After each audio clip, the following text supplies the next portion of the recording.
There we are.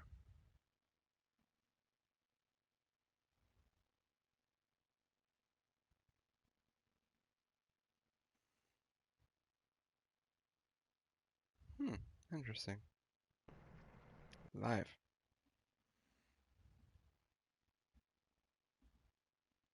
But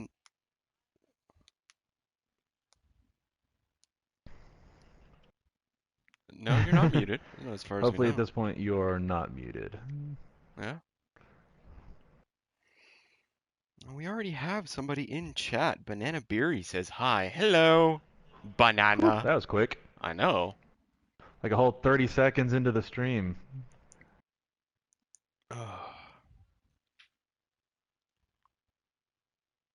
Oh, you got to turn it off? Ah. Why would you ever turn that off?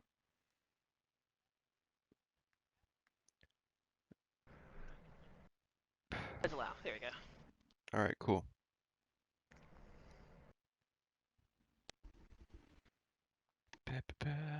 All right, check your levels one more time. Checkity check check check.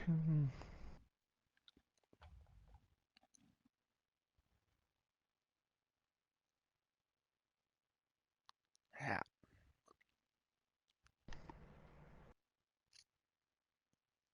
And the response is nothing. Do I need to turn my volume on? I don't know. Vast.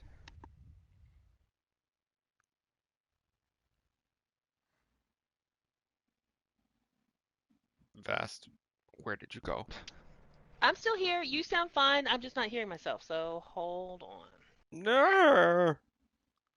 I don't even Oh, know there if. I am. Okay, there we Okay. go. Ta da da da.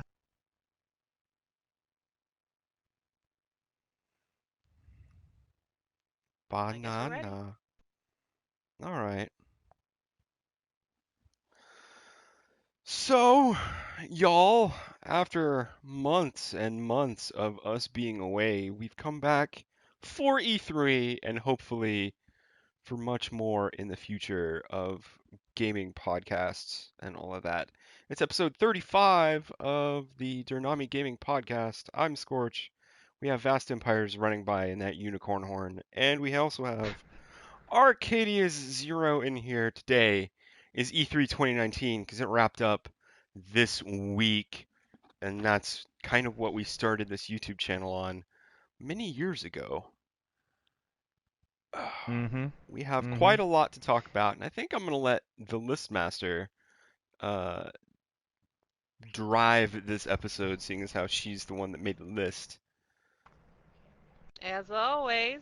All right, so E3 2019, there's a lot of questions surrounding this one because one of the tentpole companies, Sony, wasn't making an appearance. So everyone stepped up, and we're going to walk through the games that were shown and kind of how we feel about this somewhat laid back E3. It was laid back, wasn't Uh, it? it felt like it's a little bit more laid back than the previous years. Yeah. And the excitement was there, but maybe subdued. Of course, that could be because I'm a Sony person, so maybe I just wasn't. I was just more subdued. But anyway, And maybe let's so was start. the audience. And maybe so was the audience. But let's go ahead and start with the Xbox presentation. All right. They were first, and they had some pretty big announcements. Sizable, yes. So this The was first really the only like major company-ish to actually show up. I mean, there was like the PC gaming show, but that's like a loose coalition of neckbeards. Um, then there was a whole bunch of like smaller developers, like Square Enix was there, Ubisoft was there, but um, Xbox was the only one that actually, had hardware behind them for this one. Everybody else was software. Yeah, This and is true. speaking of hardware, they announced their project code name for their next console, which is Xbox Project Scarlet. Yeah, Mm-hmm. I expected them to throw a curveball and go to like to the beginning of the alphabet and call it A. Xbox A. Oh man, everyone would have been like, "What?" I I just think it'd wanted have been them a to pretty call it funny the PR Xbox stunt. 2. I think that would have been cool. Simple, straightforward. Yeah. No, no, no, we can't have that. It's not clever sounding enough. Now, $3,000. If Apple can sell you $1,000 stand for for a display, then Just the worst. yeah. Just the worst. But they weren't at E3. I'm already Yeah. digressing. Uh, what happened? What happened at the Xbox press conference? Vast Empires. Oh well, yeah, they announced that Project Scarlet, which may not be the name, but that's your project name for the new Xbox, will be launching holiday 2020. And they had a little bit of a fanfare of all the things that they've been working with, reducing load times, increasing graphic capabilities. We're going all the way up to 8K with the new generation. There's ray Ooh. tracing stuff Ooh. happening. Um, and they also mentioned something that was kind of interesting to me. They said it allows for 4 generations of games to be played on one system. Yeah. And so I was wondering, like, with this new system, right now they have the Xbox Live Gold Pass or whatever it's called. I don't play Xbox. I don't really know what you guys are doing over there. But if there's going to be a bigger push to put more of their catalog into their service for the next generation, so you'll actually, have access to Xbox games, Xbox 360 games, all through that service. What Like, I are they going to think be Hmm. remastering older things? what I think is going to happen is that they're going to release some kind of streaming service that has their entire back catalog on it, a lot like what PlayStation did with PlayStation PlayStation Now, I Now. think is one. Yeah. Yeah. But I'm not interested in that because I actually like to at least own uh like a key for Yeah. the game, the license to operate the game rather than the streaming service seems much more like a rental to me, and that's not Yeah. appealing. Yeah. I did. Well, I'm about to digress. I'm going to keep us on there. With the announcement of Xbox Project Scarlet, Xbox also released the trailer for Halo Infinite, which will be a launch title for the new console. Yeah. I thought the trailer was pretty good, guys. What do you think? The trailer was decent. I mean, it showed Master Chief. All of the, Master Chief fans, needed another pair of pants after Mm-hmm. seeing the giant green dude. It's Master Chief. There's not really much to say other than they've already announced that this Halo is going to have a really big PC focus. So if anything, I'm not going to be playing it on Xbox, and I'm probably going to be playing it on PC when I get that up and running. As they intend it to be. You know what? And I'm okay with that. Speaking of PCs and the one that Scorch is building in preparation for one single game, this one single game Worf. appeared appeared on Xbox's stage this year because Sony didn't have a presence, and that game was Cyberpunk 2077. And speaking of people who needed new pants, Keanu Reeves also stepped on the stage, Unexpected. and I did not see that coming. unexpectedly, he told everyone that we're breathtaking, and now I have irrefutable evidence that I am, of course, breathtaking. It's about to be my new ringtone. But this game will be launching a launch date of April 16th, 2020. So what did Hmm. you guys think about this presentation and the new trailer that they gave us? And Keanu Reeves appearing as a character in the game. Like, it was one thing to have a known icon in the game, but to have that icon right after showing it come out on stage and be like, "Oh, hey guys, by the way, here's the game," and it's, an individual like Keanu Reeves, the one and only. Yeah. I find that to be very tasteful. And and as a side note, what I found extra funny was he didn't understand the clamor of his fame and notoriety until people started showing him the Keanu Reeves content online, and he thought it was hilarious. Well, Keanu He Reeves actually himself was is truly oblivious to it. he's a pretty humble dude, honestly. Yes, which is why it was extra So funny for him to actually find out what people thought about him, and he was just cracked up about it.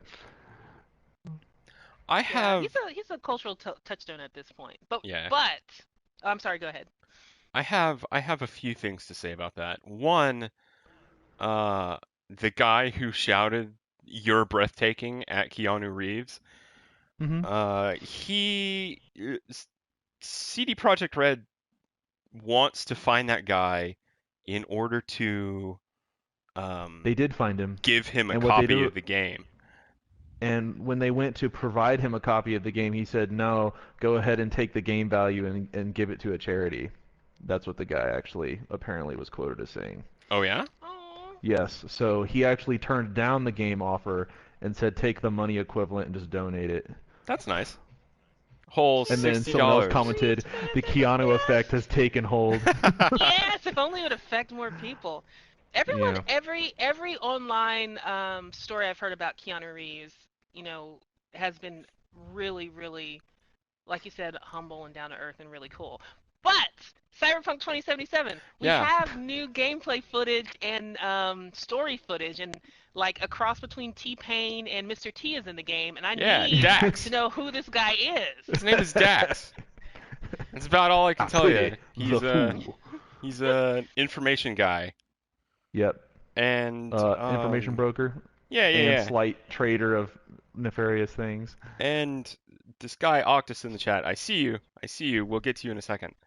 Um so let's back up just a moment and say that Keanu Reeves is playing a guy called Johnny Silverhand, and he is a ghost in a shard that you put in your head from a heist that seems to be the key to digital immortality. It's very Ghost in the Shell kind of idea. Ah, I like And it. I'm sorry, did you say his name is Johnny? His name is Johnny Silverhand.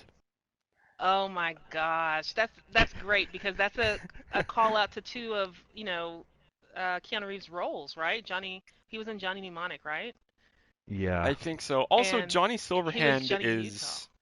is a reference to another cyberpunk game, the tabletop version, I believe. It was like in a module or something like that, but I never played that. Um, what else was I gonna say? I was gonna say something else.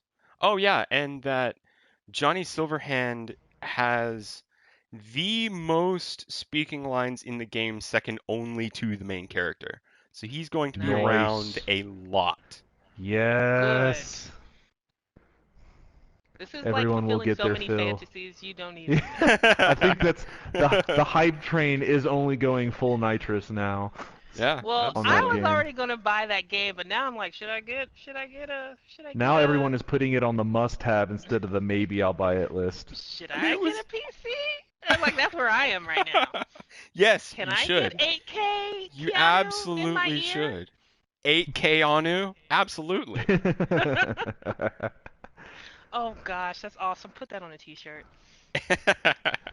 But yeah, I was really excited about, of course, the hype train when he stepped on stage was there, but I was really excited about the game. And when I saw some more of the gameplay elements and some of the nods that they had to uh, some of the cyberpunks like classic creators, Yeah, um, it was really cool, and I'm ready for it to be April. yeah. So let me get to the chat right quick because Octus's comments are piling up Crunches. here. So first of all, he asks, why is Cyberpunk 2077 a picture of Rocket League? I think that's the icon on the tag, I think. And he asks, Probably is not it only on indicative of the Xbox game. and PC? And then he answered himself, oh nope, it's on PS4. As far as I can tell, it's CD Projekt Red, which is, you know, third-party developer, which means it's going to be on everything. They haven't signed any kind of release saying that it's only going to be one platform or the other, No or even, exclusivity deals, yeah, no any of That that. we exclusivity know of deals right or now. anything at the Well, moment. I don't think you can. Well, I take that back. I wholly take that back. They could currently be on track for everything, and all of a sudden someone could weasel an exclusivity deal in. But It's only Can going to because be of the on way the things Epic Game are, Store. Oh, and let please, me dude. Oh, please don't. and let me clarify when I said as we know of, I meant specifically not exclusivity on console or platform, but exclusivity like pre-order now when you get into the beta first on Xbox. We have they Oh haven't yeah, announced Yeah. anything yeah. like that, Not even which that is level of always possible. exclusivity. I mean, those are like last minute deals that don't make or break the fan base because it'll still release on all consoles. So that's still probably a possibility. Like minor exclusivity on the order of a couple weeks or maybe a week or two. So Yeah. that's not a big deal. Out of all the grand scheme of things that could be exclusive, that's not what I consider really in an exclusive category. Hmm. See, we All could right. have an entire conversation about Cyberpunk, but I think we need to move on, right? Yeah. Yep, we're moving on to Gears of It's War amazing. 5. We're all going to be buying it, all of us, and it's going to be good. I did it first, okay? It was me. Yes, you did. You were first. But Gears of anyway, War 5 Gears 5. launches September 10th, 2019, and they had a whole bunch of things. They had a new trailer.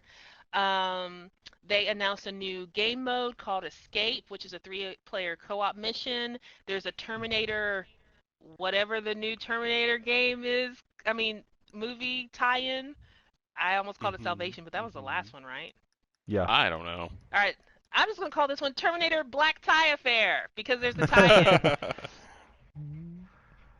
So what did you guys think about Gears of War? The presentation, the trailer, the So tie-ins, I the played Gears money. 1 through 3, but I couldn't play 4 because it was Xbox only, and by then we were well into the PlayStation genre Indeed, indeed. for single console aspects, and I really enjoyed Gears 1 through 3. As far as the campaign, I could have cared less about their multiplayer setup for it because I didn't really think it was that great. But the campaign was awesome.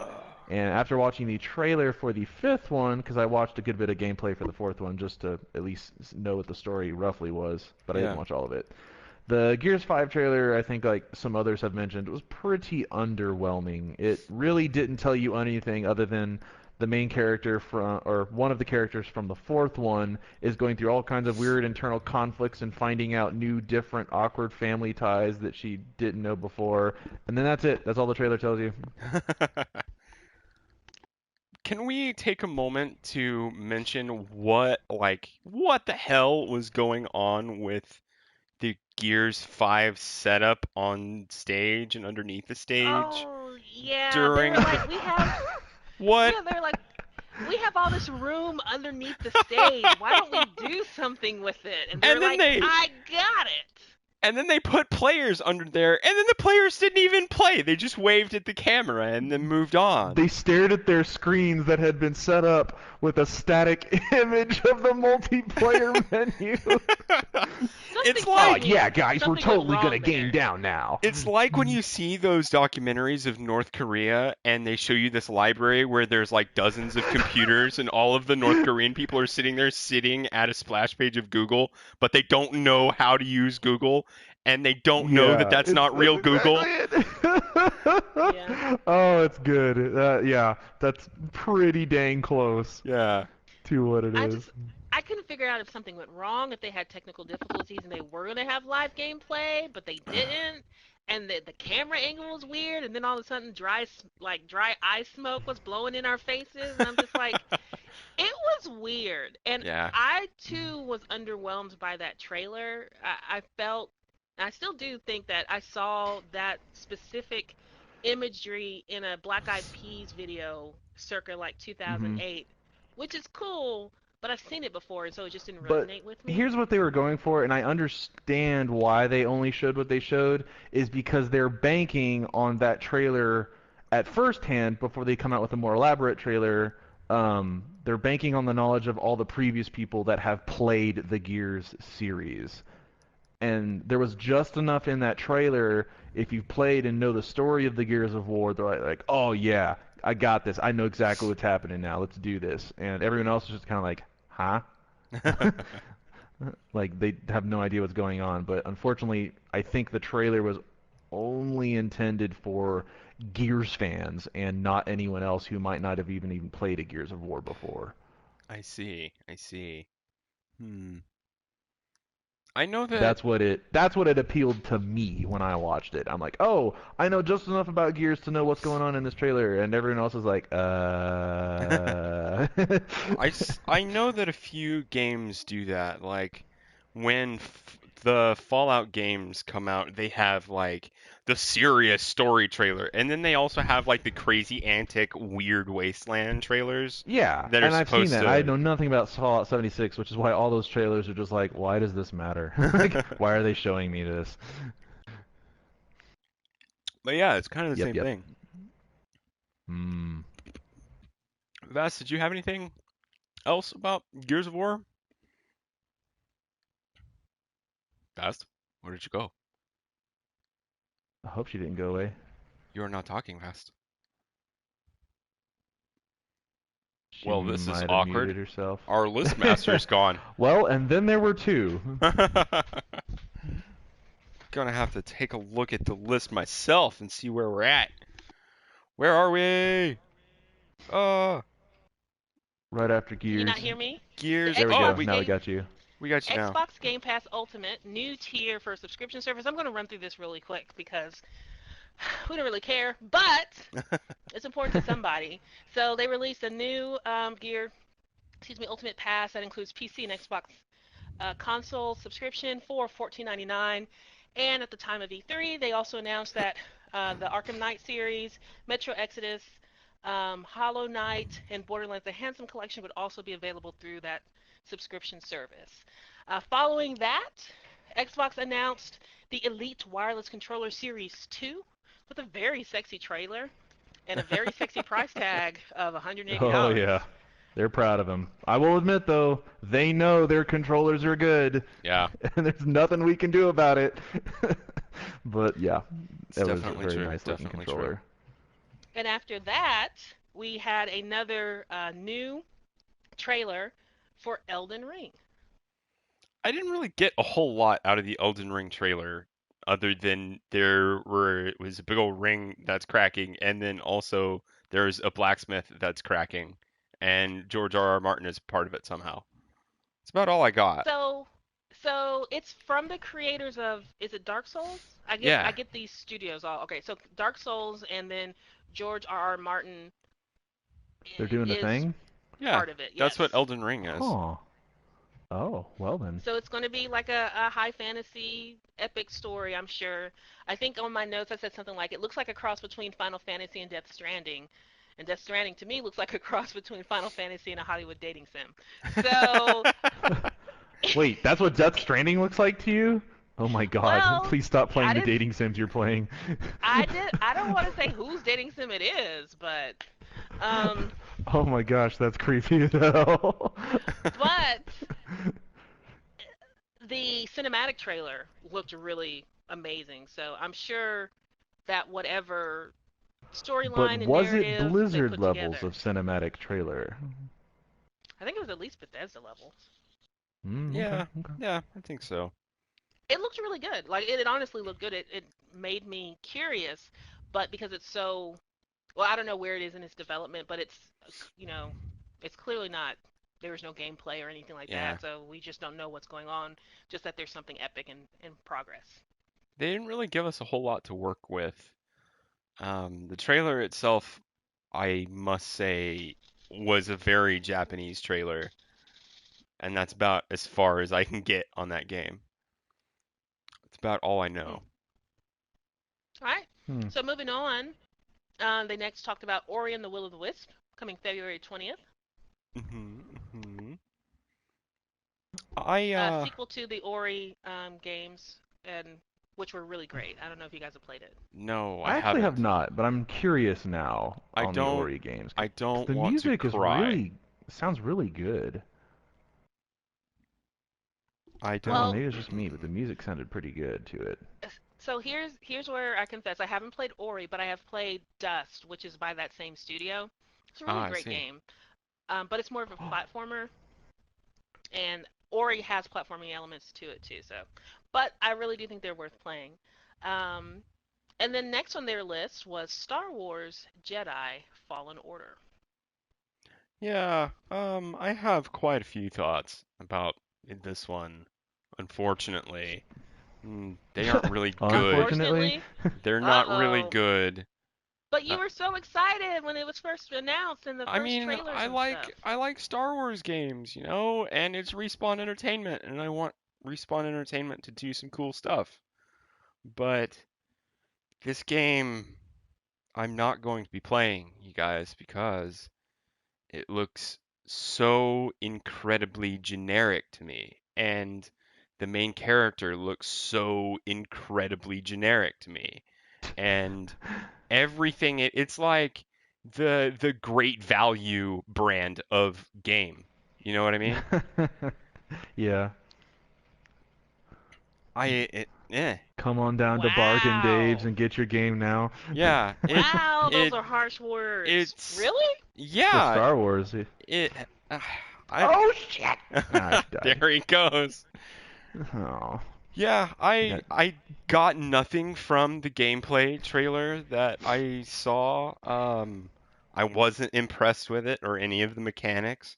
I was not impressed with who they picked to be the the playable character. I thought he seems really generic in a bad way. Um, But he's it got red hair. he doesn't in the game. It's brown. Did you look at it? It's Brown. lanky auburn. It uh-uh. Now we're pushing it. I'm just kidding. I'm just kidding. Continue. Let the Yeah. hate flow through you. Yeah. Applicable. Yeah, it just didn't tick any of the boxes that I now have, you know. It may have when I was 16, you know, when I played things like The Force Oh, that's a good Unleashed, point. you Oh, know, that's a really good point. but it doesn't tick any of my boxes now that I'm 27, you know. I'm looking for something different. Mm-hmm. So do you Mm-hmm. think, well, this might be a topic for another time, but how do you make a game like Star Wars that literally has probably one of the broadest cross section of people who are fans? Like Yeah. literally. Make a game like that that can appeal to everyone, but Well, it's really also hard because that's narrow like trying down to to the make a people one who are size fans. fits all, and that's Yeah. really impossible because So the demographics are too different. But who are the demographics? here's Because how you the demographics are literally everyone. If it's well, I Star And mean Wars, for this they're game. wanting everyone. I mean for this game. for this game, probably Because I'm with you. You're talking to someone who's almost never represented in a video game yeah. Um until recently. I I what you do is you make a whole bunch of Star Wars games that are a whole lot of everything because you have that power because Star Wars is so encompassing of a universe, right? And Hmm. then what you do is you don't give an exclusivity deal to Electronic Arts.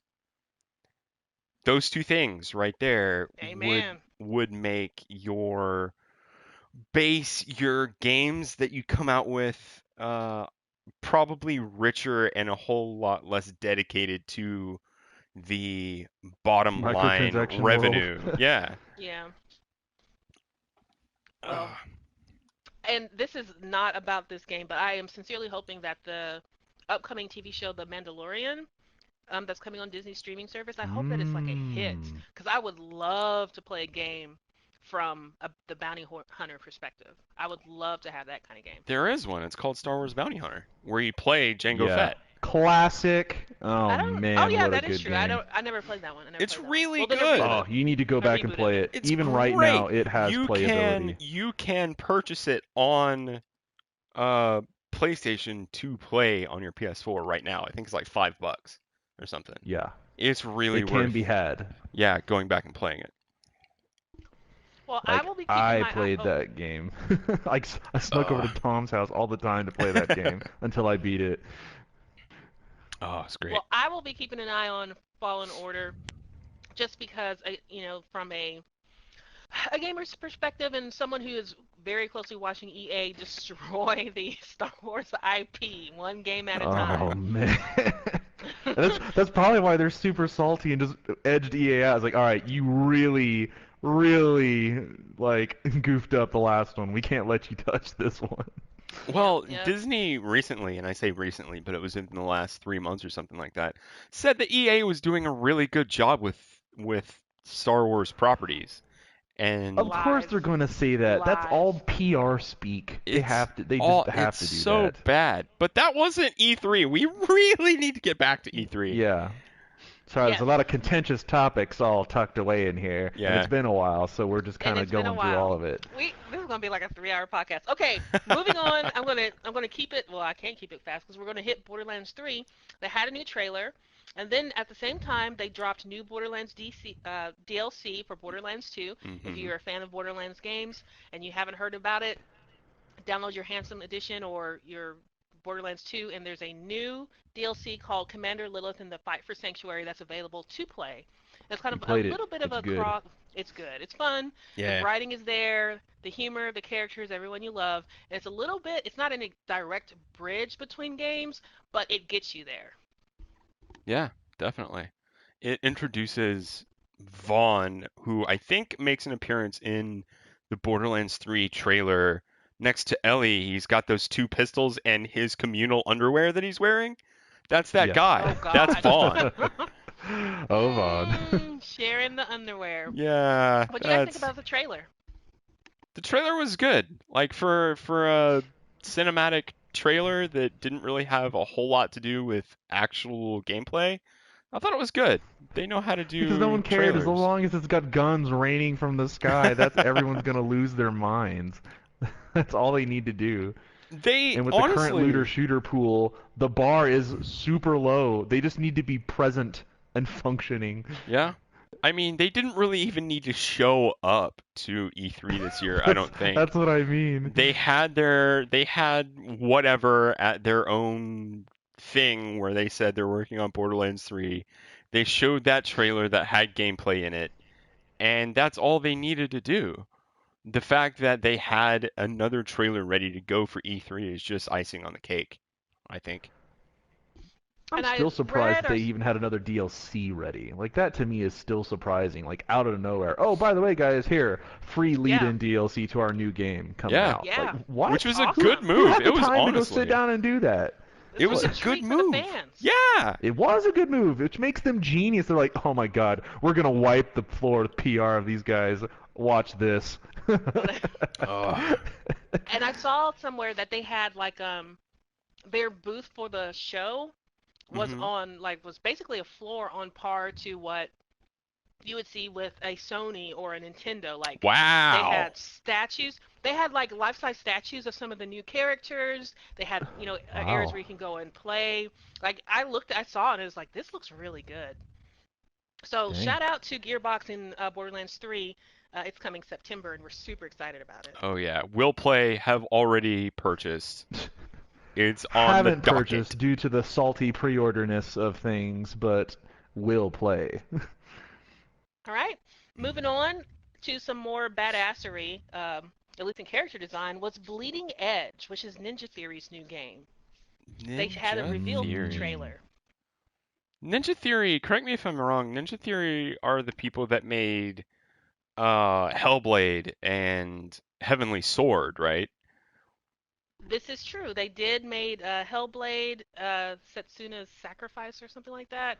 And then I think on their trailer they even mentioned that they had done some work with Devil May Cry or the DMC series, or maybe DMC. So Okay. yeah, I so Bleeding Edge, it's a new 4v4 PvP game. Looks like a cross between a MOBA and a hero shooter in the vein of like Overwatch or the long defunct Lawbreakers. Um, but I really love the character design of this thing. Like the Yeah, they're characters looked really cool. awesome. They looked like they were full of character. Ho, ho, ho. But the July 2019 is the alpha testing for this thing. So if you guys are Xbox people, go ahead and get in the alpha testing and see what it is. Come back and tell us if it's any good. I personally have concerns for this game because it seems to be following a similar track as the game Gigantic, which came out a couple years ago that I truly enjoyed and was sunset last year.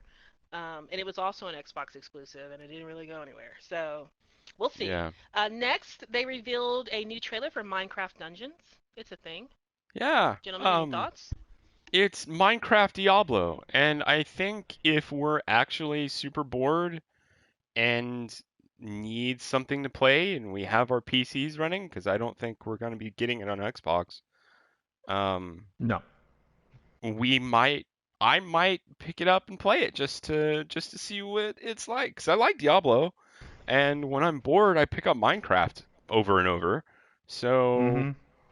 why not combine the two and see what happens? I don't mind this crossover. I No, think I I think it's think fine. It's a good it's change of pace. genuinely going to be fun.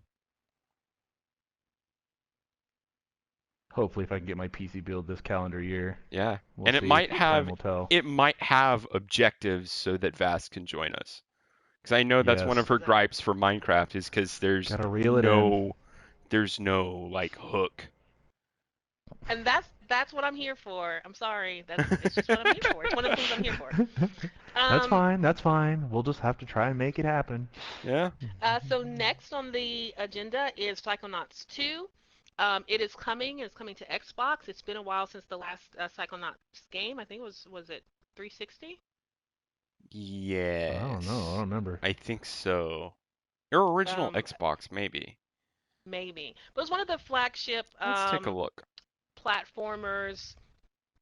I can only relate it to the games that I knew. So it was relative to like a Sly Cooper or a Ratchet and Clank Yeah. for the Xbox. An all ages fun platforming game that had a lot of personality and dark like Tim Burton-esque charm. Yeah. So I know fans of that in that style are really excited. So the first Psychonauts came out in 2005 and it came out on Windows, Xbox, and PlayStation 2. Wow, So it's been a while. Hmm. It's it's been been a it's been while. Yeah. quite a while. People have Quite. waited for a very long time. 15 years. Yeah. All right, next on the docket, speaking of a game that has been away for a long time, they released new footage or a new trailer for the Battletoads reboot. And it had that iconic pause music, but it didn't have anything else that I was really interested in. What do you guys think? It reminded me of the Simpsons arcade game. Uh, and that is my only comment for that game. I played a good amount of arcade Battletoads of how, what I could play with burning money at an arcade game. Yeah. Uh, but it looked like, I mean, it's definitely a very remastered version of it, but it kind of seemed samey. Like, sure, they probably added some bosses and maybe added some other little, a I don't know, couple clever new little enemies or like little noticeable things that people who played a bunch of Battletoads will see. But as far as like from the outside looking in, especially if someone was new and never, unfortunately played Battletoads in an arcade game, they're probably not going to see a lot to it. And it's going to look like a random rogue indie game to them, even though that's, it's got a legacy and I'm pretty sure anyone who's played battle games knows what Battletoads is. Yeah. But as far as the face value of the game, it kind of, I don't know, to me is a little lackluster. So I is can't say it this was enough to make me want to buy it. is this Battletoads actually a remaster of the first game, or is it just a I said different it game? looked like one. I think it is physically a different game, It's a different but game. It's almost a in reboot terms of or how Okay. it a pause. looks and maybe the content that it contains from just the trailer, it looks a little samey to me. All right. Yeah, I was a little underwhelmed by the art style myself, and I was not when I heard the pause music, when I saw the Battletoads logo, I was excited, and then once I got to the end of it, I was like, not so much. Your nostalgia wear is not working on me this time. Yeah. Um, Yeah. I'm gonna just phase through this next part, and if you hear anything interesting, let me know. But there's a lot of they showed a lot of trailers, so I'm just gonna hit them real quick.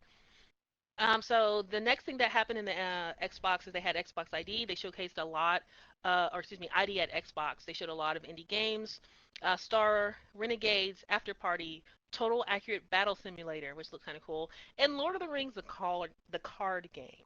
And Yeah. then Pass. they had, yeah, pass. Then they had Hard more pass. announcements.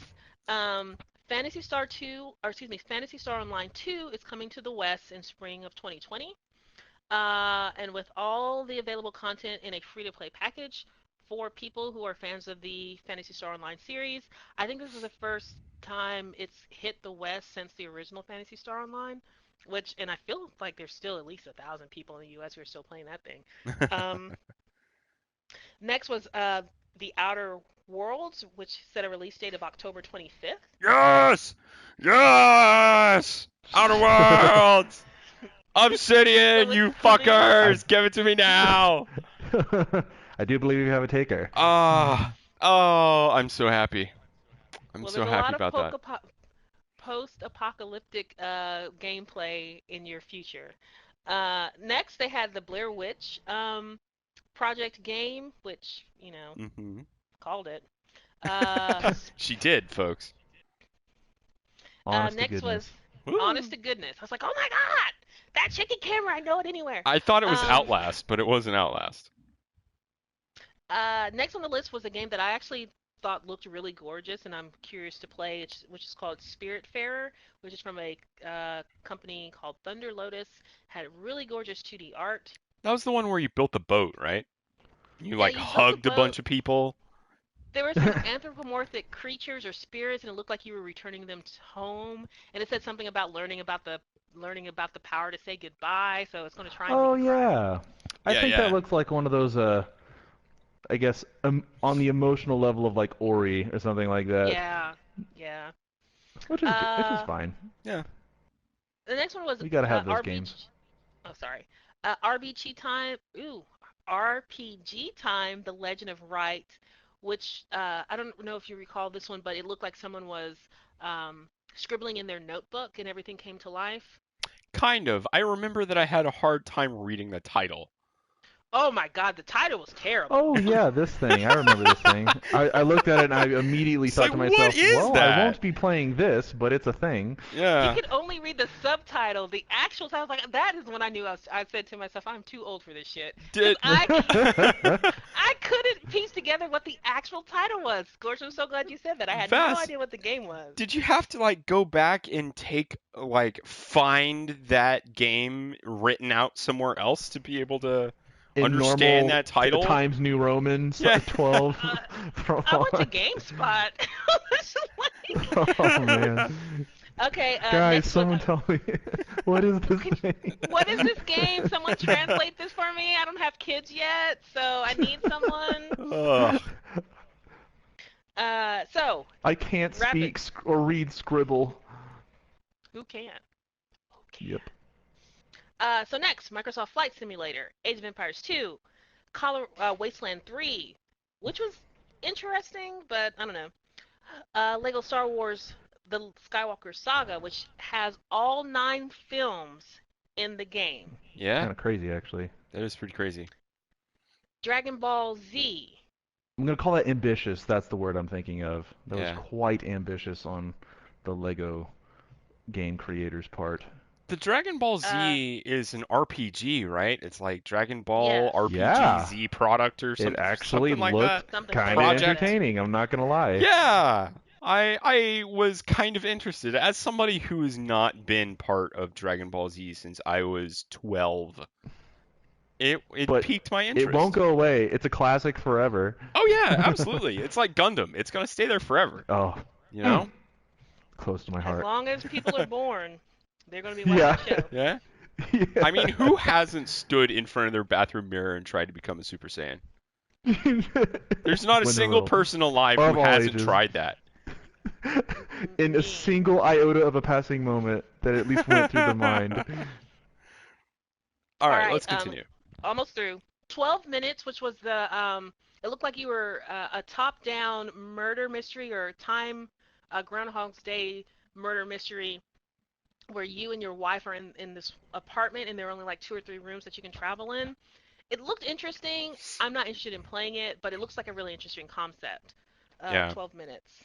I can't imagine that you could get more gameplay out of it than maybe like an afternoon or a light weekend, you know? Yeah, I think yeah, after you finish it and after the story runs its course, there's not a whole lot that you can actually do with that unless the writing team is good at writing mysteries and they just port the idea over to other scenarios, which would be kind yeah. of cool, but it didn't really please me in a way that I want to be, pleased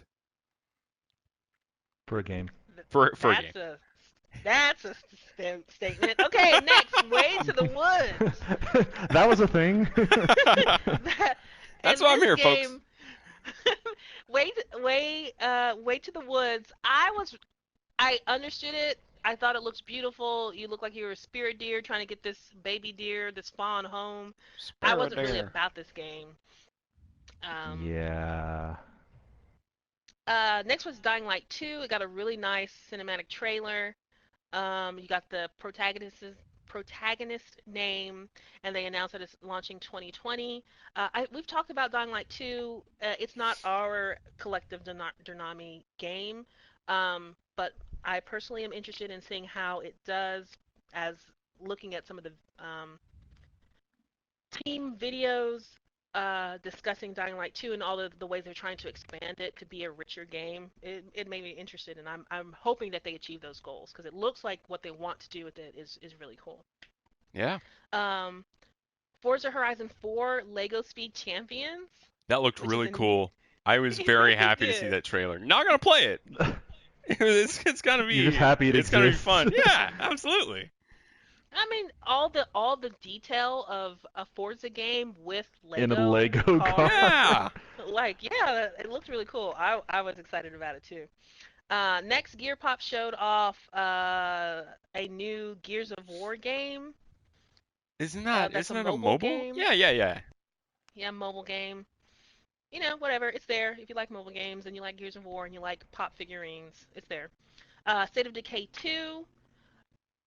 I was actually uh, interested in. I really liked how they played this trailer and how they showed there's two possibly connecting storylines. Um, and that they're expanding, the State of Decay universe and actually have a narrative instead of just like a new gameplay mode or battle royale mode. They're just tossing onto the game. Does that make sense? Yeah. We'll get to there's Battle Royale makes an appearance here later on in the list. We'll get to talk to it. Yep. Crossfire X or Crossfire 10. It's a I think thing. it's X, It, right? but it's coming exclusively to Xbox in 2020, and then Tales of Arise, the next part of the Tales series from Bandai Namco. It's coming in 2020, and I'm excited about this. All of the That Tales games, but a good portion of them. you're getting a And little so, choppy there, Vast. Yeah, you got a little am crackle I? there. Yeah. Adjust your Oh, mic a little. I'm just lying here. I don't know. I I don't know. was But that brings us to the end of Xbox. I'm sorry. Go ahead. I didn't mean to cut you off. I was gonna say I'm actually pretty interested in the way Tales of Arise looks. I've never played a Tales game or anything like that. I'm really hoping that they don't like link together in some huge overarching story. They don't. They Cause don't. okay, They don't. good. Cause But they're I'm they're good. kind of interested in playing that. Her. Yeah. I really enjoy the Tales games. They're one of the few franchises that. Excuse me. Let me start over. They're one of the first franchises that actually had like an active combat system in JRPG games, and Nice. they've really expanded it in a fun way. And they continued the series in a way that I wish. And I'm going off on a tangent, but I wish that the Star Ocean series was able to maintain. But Star Ocean went on this weird way, and Tales went the opposite way, and it's just much better. And you can see which franchise is still going. Yeah, definitely. Okay, so that's the end of Xbox, and we're going to move on Xbox. to not my favorite showcase, but I think, in my personal opinion, probably one of the best showcases, which was for Bethesda. Yeah, they seemed really down Bethesda. tempo um this year, which I think is a good idea considering The most PR of they've the gotten lately. PR that they have received over the last year has been overwhelmingly negative. Anthem levels. Yeah, it's been pretty rough for Bethesda. Even though they Considering did Fallout say, 76 and Anthem have been competing for worst game of the year. well, it sounds as if Fallout 76 has been getting better, and they also mentioned in their press conference that they've had to start adding server space for players. So their player base is actually expanding, which is nice. I wish Anthems would. Making a comeback.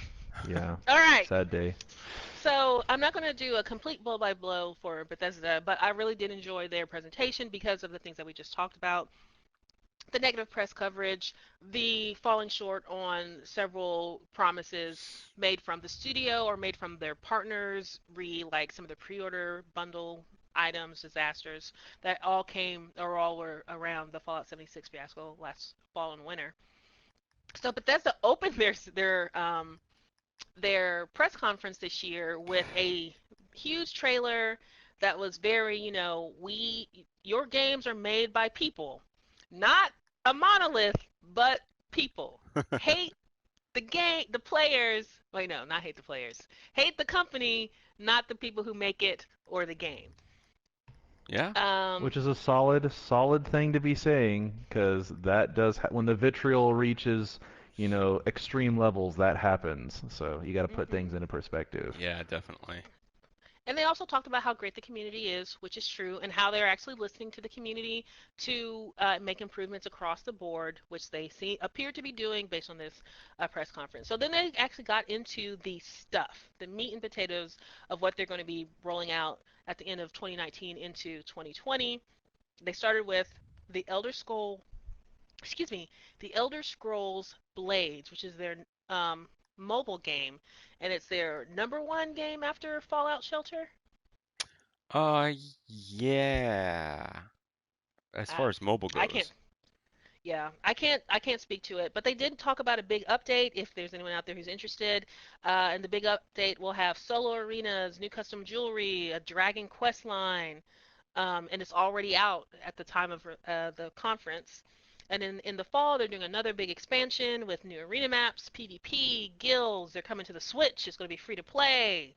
So yeah, there's a lot going with this mobile game. I think that's a prime Switch game. I think it would work very well on a Switch. I think so too. Just I mean because the Switch is primarily mobile and you can just play it on the go. Yeah. I mean, it's not like anybody's actually going to be playing that on the Switch considering the Nintendo news for this E3, but we'll get to that later. Yes, much later. We got to keep going. We're going to keep moving. All right. Fallout Momentum. 76. What's coming to Fallout 76? NPCs! Did you see when everybody lost their friggin' minds when they said NPCs are coming to Fallout 76?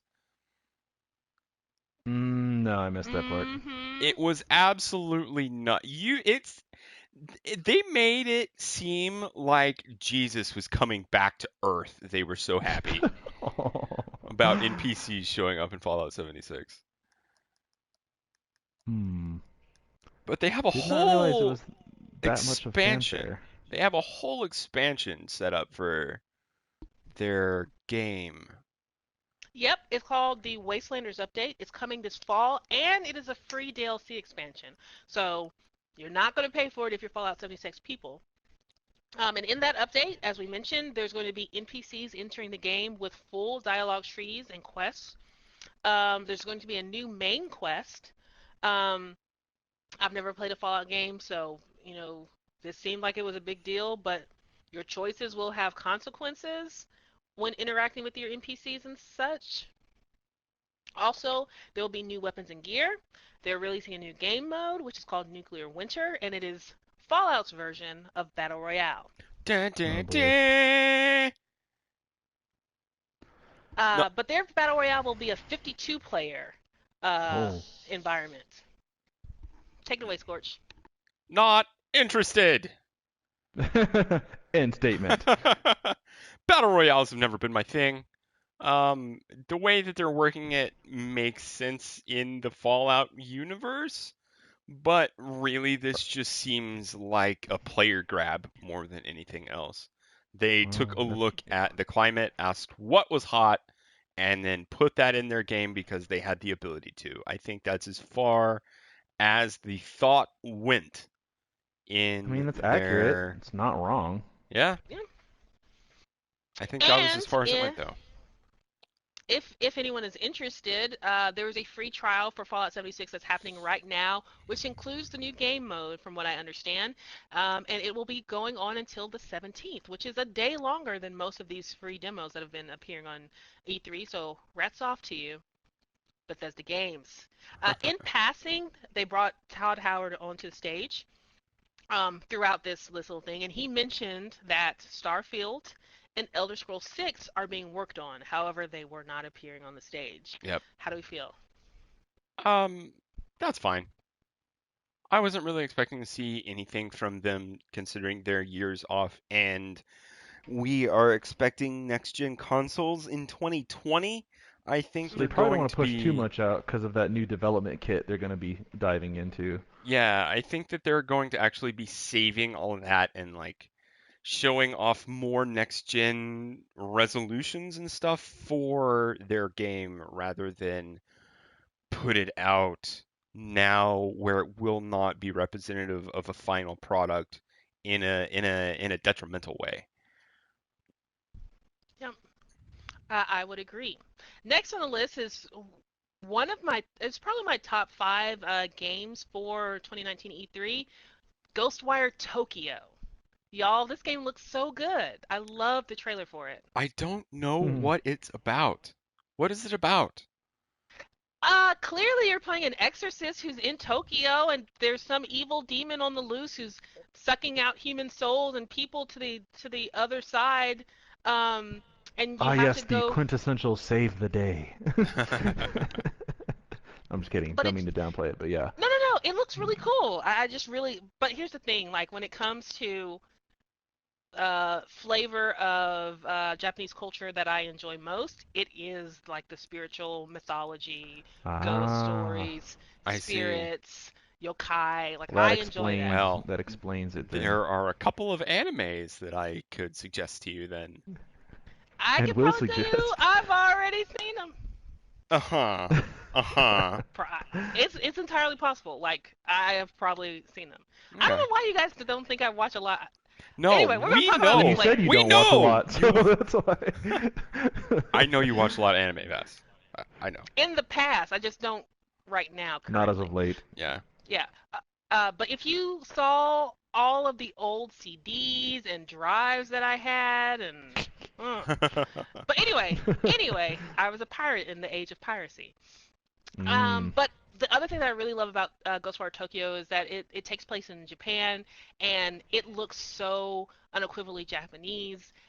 And the cinematic trailer, there was this one scene where it's just a camera shot, a panning camera shot across some people in a sushi restaurant, and Yeah. I had to do a double take because the man, the chef who was fixing the sushi, looks so lifelike. Like I was like, is this not a cinematic trailer? Is this real life? Like it was just that one scene just looked so good. So yeah, I'm super excited. You can hear it in my voice. I can't wait for this game to come out. I'm gonna be playing it too.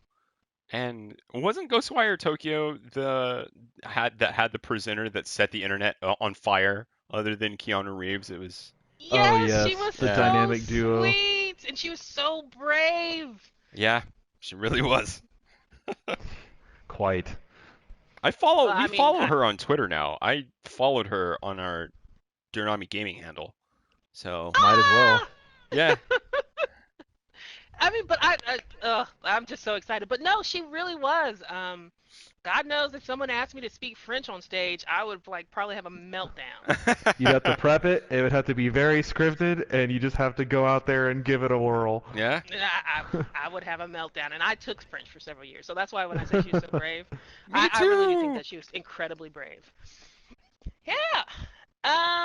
Okay, next they had Elder Scrolls Online world premiere trailer for their Elsewhere expansion. Elsewhere. Um, Mike knows and things. they announced the end of the season of the Dragon with their latest update. And then they also mentioned that the Scalebreaker DLC uh, Oh, and dungeon is coming in August. It's good that they're maintaining this game. Um, I don't really That have a whole. Necromancer was hot. I I, mean, I'm sorry. I do not remember the Necromancer. You don't. Did you guys Must not not watch have the made trailer for that this thing? Oh toasty no, I impression. saw the trailer. I remember him suiting up in a big pile of bones, but that's about it. I thought that was to me that was such a cool use of necromancy. Like when you're in the fantasy like nerd core, you see a lot of things, and then when it translates into screen, you're just like, okay, I've seen that before. Yeah. But it appears to me that at least in these trailers, they're taking a lot of really cool tropes and they're making them fresh and new in terms of abilities, and I really like that. I really respect that. All right, And that's also very the fair. the the cat girl, she was super cool too. Of course. Always and forever. I mean, Khajiit are not. There's not ever a time where they're not cool. So just deal with it, okay? Just deal with it. Next on the list was Commander Keen. Get your anus to Mars. That's a So this was throwback to an old game, right? yes, which is also called Commander Keen, and I have the lineage for you guys. I actually wrote this down. It's Oh, a let's new hear it. game. It's a new game from ZeniMax, and the IP was originally from id Software in the early 90s. Whew, It was one of the first um, PC games from id. Oh no. man, that and Doom. Or let me say, like one of the first, maybe all ages appropriate games from Yeah. id Software. But this was riding on nostalgiaware. It's coming this summer for iOS and Android phones. They showed a little bit of the gameplay. The character design and everything looks really cool. It reminds me of like a Fairly Odd Parents, who I don't remember that artist, but that guy who did Fairly Odd Parents and Danny Phantom. Yeah. Oh yeah. It looked kind of like that art style. Not really, but it just reminded me of that. And Reminiscent but the of it. game, the gameplay just looked really slow and weird. So I don't know about this one, but it's Yeah. there. Not a fan. It's nostalgia wear. Um, There's mobile community. Oh, sorry. Deathloop. Did you want to talk about Deathloop? Isn't that on here? It probably is, but I kind of wanted to talk about it, which is why I Well, we're brought not it gonna talk up. about it now. We're gonna get through. We're gonna get through something real quick. No! Okay. Lists. I have a Lists. list. There's procedure! Okay, so real quick, they mentioned Fallout Shelter. They also mentioned their other mobile card game, Elder Scrolls Legends. Boom, we got that out the way. Next, Rage 2. They are releasing. They had I thought, a really cool reveal trailer called All the Rage, which was like an early 80s or 90s sitcom. Yeah. They release, and so they're saying that they're not letting Rage 2 die, although I think it sold fairly well. And so they're introducing a new DLC, a new expansion called Rise of the Ghosts. There's going to be new enemies, new cheat codes, new vehicles, new game modes, new missions, and new enemies. So if you're a fan of Rage 2, it's there. The next thing on the list was Wolfenstein. They had a series of Wolfenstein things. Yeah. Uh, including Wolfenstein Youngblood, which is their newest entry into the series. It's coming July 2019. It is co-op, uh, and you're there to make Nazis afraid again. And so, what's not to Well, love? not much to Yeah. talk about other than I mean, dim Nazis. I I'm contemplating purchasing Youngblood, but if either of y'all wanted to co-op it with me, I would definitely play it. So that's something to think about Hmm. one day So if we're bored. here's well, It'd have to be a one-day thing because we're not there yet, but Nintendo is coming for my wallet over the next few Yeah, weeks. I'm noticing this trend as well because my thoughts of hey, I'd kind of like a Switch, and Nintendo goes, oh really, and they put out a nice Rolodex of stuff that I very much would want to partake of. So, do you think there are any younger people that are going to show up to this stream or the archive of this stream, a video on YouTube of podcast number 35 and ask, what the fuck is a Rolodex? Oh yeah, that's true. Are we is that the age we're in now? Like Yeah, that's really sad. yeah, Oh man. that's Did you guys absolutely. did you guys see the video of, I don't know, I don't remember if he's a computer engineer or a software developer or something like that. But he put a rotary phone in front of his teenage son and his Yeah, and he friend, or didn't know maybe how both to his use sons. it. Yes, and they had to Ouch. use like, yes. And I was sitting there They didn't watching know what like to do with it. they There was didn't like know a how to grandmother dial. and like her granddaughter or grandson. I've seen the same one or a different one, sorry. And it was the same thing. They said, "Call home, use this," and the kid's like, and he's kind of like poking around and spinning the dial randomly, and then it gives him dial tone. He's like, "I don't understand." It's like, Man, oh my god, I oh do my know that god. there are some people out there that refer to floppy disks as save icons. So, That's also sad. Oh, that is Yep, yeah. also, that is the age in yeah. which we live. I did note earlier when I could not read that one game title that I thought to myself, I'm too old for this But shit. because that was a legitimately bad font to convey Yeah. information, Vass. Poor technical choice, as they would Yeah, say. exactly. Well, I have a surprise for you guys. Oh yeah? Oh, Is it a hit puppy? me. No, I wish. I've been contemplating, but that is another story. That's another story. Another Another podcast. conversation. Yes. Deathloop is next Oh my on God! the list. Finally! Well, Scorch. Well, Well, have at it. okay, so it's a new game from Arcane, which are the guys that have partnered with Bethesda and make the Dishonored titles. And they've Really come nice up games. with a new game called Deathloop, and evidently you get like Groundhog Day on an island where you're a prisoner and you have to fight to do something. They're kind of unclear about all of that, but it seems that there are two protagonists, and one really, really likes the Deathloop, and the other one really, really hates the Deathloop.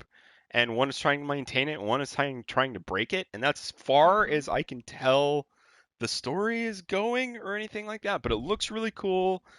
Yeah. They started talking about uh, like arcane style gameplay. So the way that Dishonored has multiple ways to achieve the same objective, I think they're going to try the same way for Deathloop.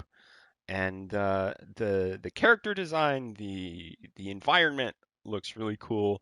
The Mhm. idea, I feel like they've done it before in a way, but I can't ever like put my thumb on where I've heard this idea before. It's kind of like Live, Die, Repeat or Edge of Hmm. Tomorrow. Those are the same movies, by the way. Um, yeah, that, I Yeah. don't really know what else to say there. No, it looked really um it looked really intriguing. It had a hook. The character designs for the protagonist and the or the two protagonists or your two antagonists or your anti-heroes or whatever you want to refer to them looked really good. The cinematics for it were great. The setting, you didn't get to see very much of it, but it looked like, there was like highly populated areas and then some really lonely places where you can just go and do a one-on-one battle with this person who's trying to stop you from breaking the cycle or protecting the cycle. And then yeah, I was really intrigued. This is another one that was in my top five trailers for E3 this year. I Well, was really intrigued. Vast, how come we had to get through all of that sludge to bring up Deathloop if it's in your top five? Um, because we're talking about everything, and that includes the fact that Bethesda mentioned that they were doing some breakthrough stuff to optimize game engines in the cloud environment and introduced us to Orion. However, I am not savvy enough to speak to this intelligently. So, do you guys want to take this one? Oh, great. Okay, so it seems like it's like an algorithm that you set a game engine in that streamlines things specifically for streaming services. So this looks like it's a game optimizer that will work in tandem with upcoming services like Google Stadia in partnership with Bethesda. As far as that goes, I have no clue if it's going to be correct or not, or if anyone is actually going to be investing or putting any amount of time into Google Stadia because what the fuck? But other than that, Well, that's they about all do. I know. Well, they do seem like they're going to be. At least Bethesda is making sure that all of their shit looks good on Google Stadia. And if you're streaming using their game platform, um, things should be optimized. I got a little bit of stats from them, which is like it streams 20% faster per frame because it's Orion is incorporated at the game engine level instead of at the hardware level. It's supposed to reduce latency, and then it's supposed to lower bandwidth by up to 40%. Ooh, bold. Yeah, Bold. that's real strong I would words not right be there. someone who makes that claim. Yeah, That is not in the realm of claims I would be making for a game that's like on any level. a friggin' life breaker right there. That statement. Yeah, You that's what we promise call career pivots. you promise that and it doesn't deliver, you're gonna have neckbeards like nailing nooses to your front door, okay? It's not gonna It's be a gonna be good worse. time. It's gonna be way worse than that. Well, I didn't actually mention this one. I skipped this. But before they brought out the presenters to talk about this, they actually had a small montage of things that Bethesda has done. They basically said, we've done some shit over the years, and you better not forget it before they introduced this. And so they talked about, To try and like, buffer it just so it would just a not go out little of bit. control. But they talked about, how they developed the first-person shooter and how Bethesda Games actually had the first working VR headset pre-Oculus Rift. Yeah. And then Okay, they Bethesda. I had mean, footage. they I did, yeah. mean, They had They a picture did. of it with two Pringles cans that were taped together and also taped to a guy's face. That's what this VR headset was. uh, and they But also they did had, the thing. They did. but they did the, and they had a couple other things but those are the two that really came with me. So I guess what I'm saying is that if anyone can do it, and it might be Bethesda Games, and Scorch, if you want to get in there and do your own streaming test, I'm sure it'll work out Oh, good for you. I don't No? I don't know. I don't know how that would work. I don't know how that would play. Like if they put it native in their games, I would give it a shot, but if you need Just extra. if you need Google Stadia in order for this to work, I'm not going to be doing it. My internet is Well, see, fast enough. Hmm. I live in a town with fast ass internet. I'm okay. I was thinking it is done in preparation of for Google Stadia, but it's clearly something that's going to benefit Bethesda games just in general, Yeah. I right? think I So think it's it any streaming service, right? Twitch or YouTube or Mixer, and not just, or one am I one just would getting this hope, wrong? right? I want this to be like a back-end utility that could be part of Bethesda games in the beginning and then become not so much like proprietary, but more like like an industry Mm. leading tech that can be implemented like with anyone, like anyone can purchase a license to use it, and it would become a part of the industry. And ultimately, I'm hoping that that is what they're going for, but I can't say that for sure. I'm not even adjacent to the gaming industry. I just fucking talk about it every 4 months on a YouTube channel. So Pretty much. yeah, Yep, yep, Such is yep. life. All right, well, it's there. We'll be keeping an eye out or an ear out, see what happens with it, where it actually goes, and stop it, Discord, stop talking to me. Um, Next is Doom Eternal. It's coming November 22nd of this year. Looking pretty good. Yeah, I mean, Doom has always looked good, even Oh, when you think about. Oh, he fell again. Even when yeah, I you did. think about the way Doom used to look, like for original Doom, that was pretty groundbreaking for when they did it that time, and they're still leading the charge on good-looking games. That being said, not really interested in playing a Doom game. Sorry, guys. Yeah. Um, I'm. It's there. It's going to be awesome for the fans who are there for it. They talked about a new battle mode, multiplayer Slayer versus two demons. That looks kind of interesting, like a interesting take on PvP. But I'm not really into it, so Yeah, there's that. yeah. I actually had a question. I just tossed this on the list, but are you guys going to QuakeCon? Really? PlayCon. You're gonna have to enlighten me. So the odds are QuakeCon? right now, no. Wait, Quake. QuakeCon? Oh, QuakeCon. Quake. QuakeCon. It's I thought you in said PlayCon. I was like, Dallas. this sounds like a Nintendo thing, so I'm not really aware of it. No, QuakeCon is in Dallas. They put it on every year. Um, eh.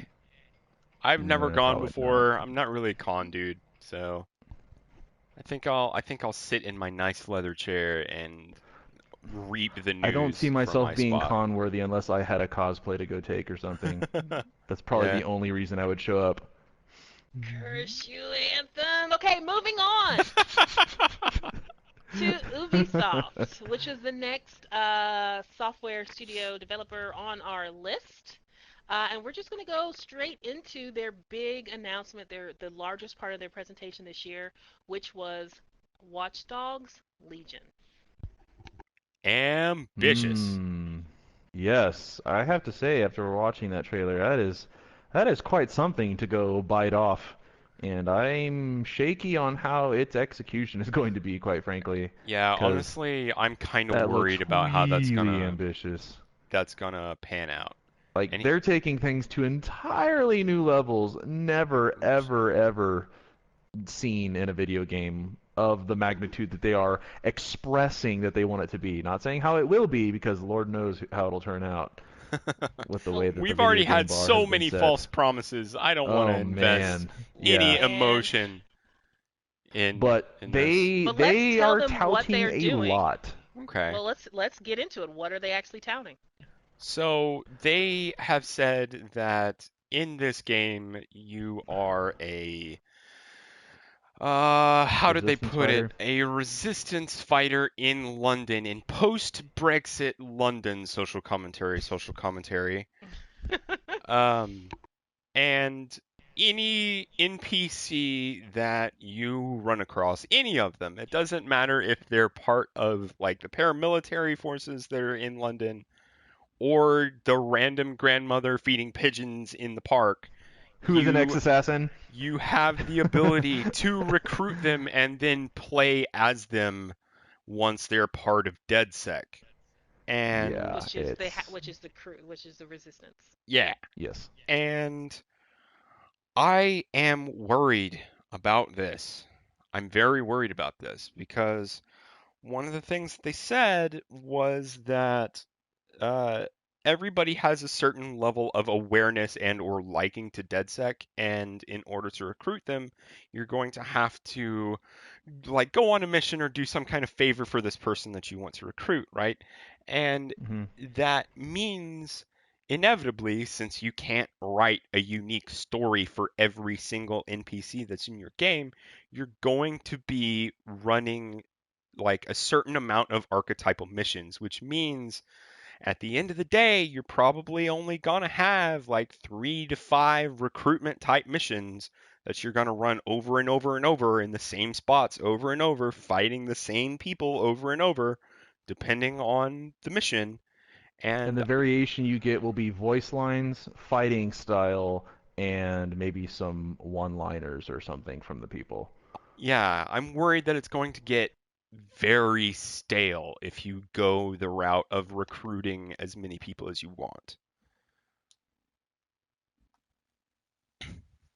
My High concern potential with to that, become that.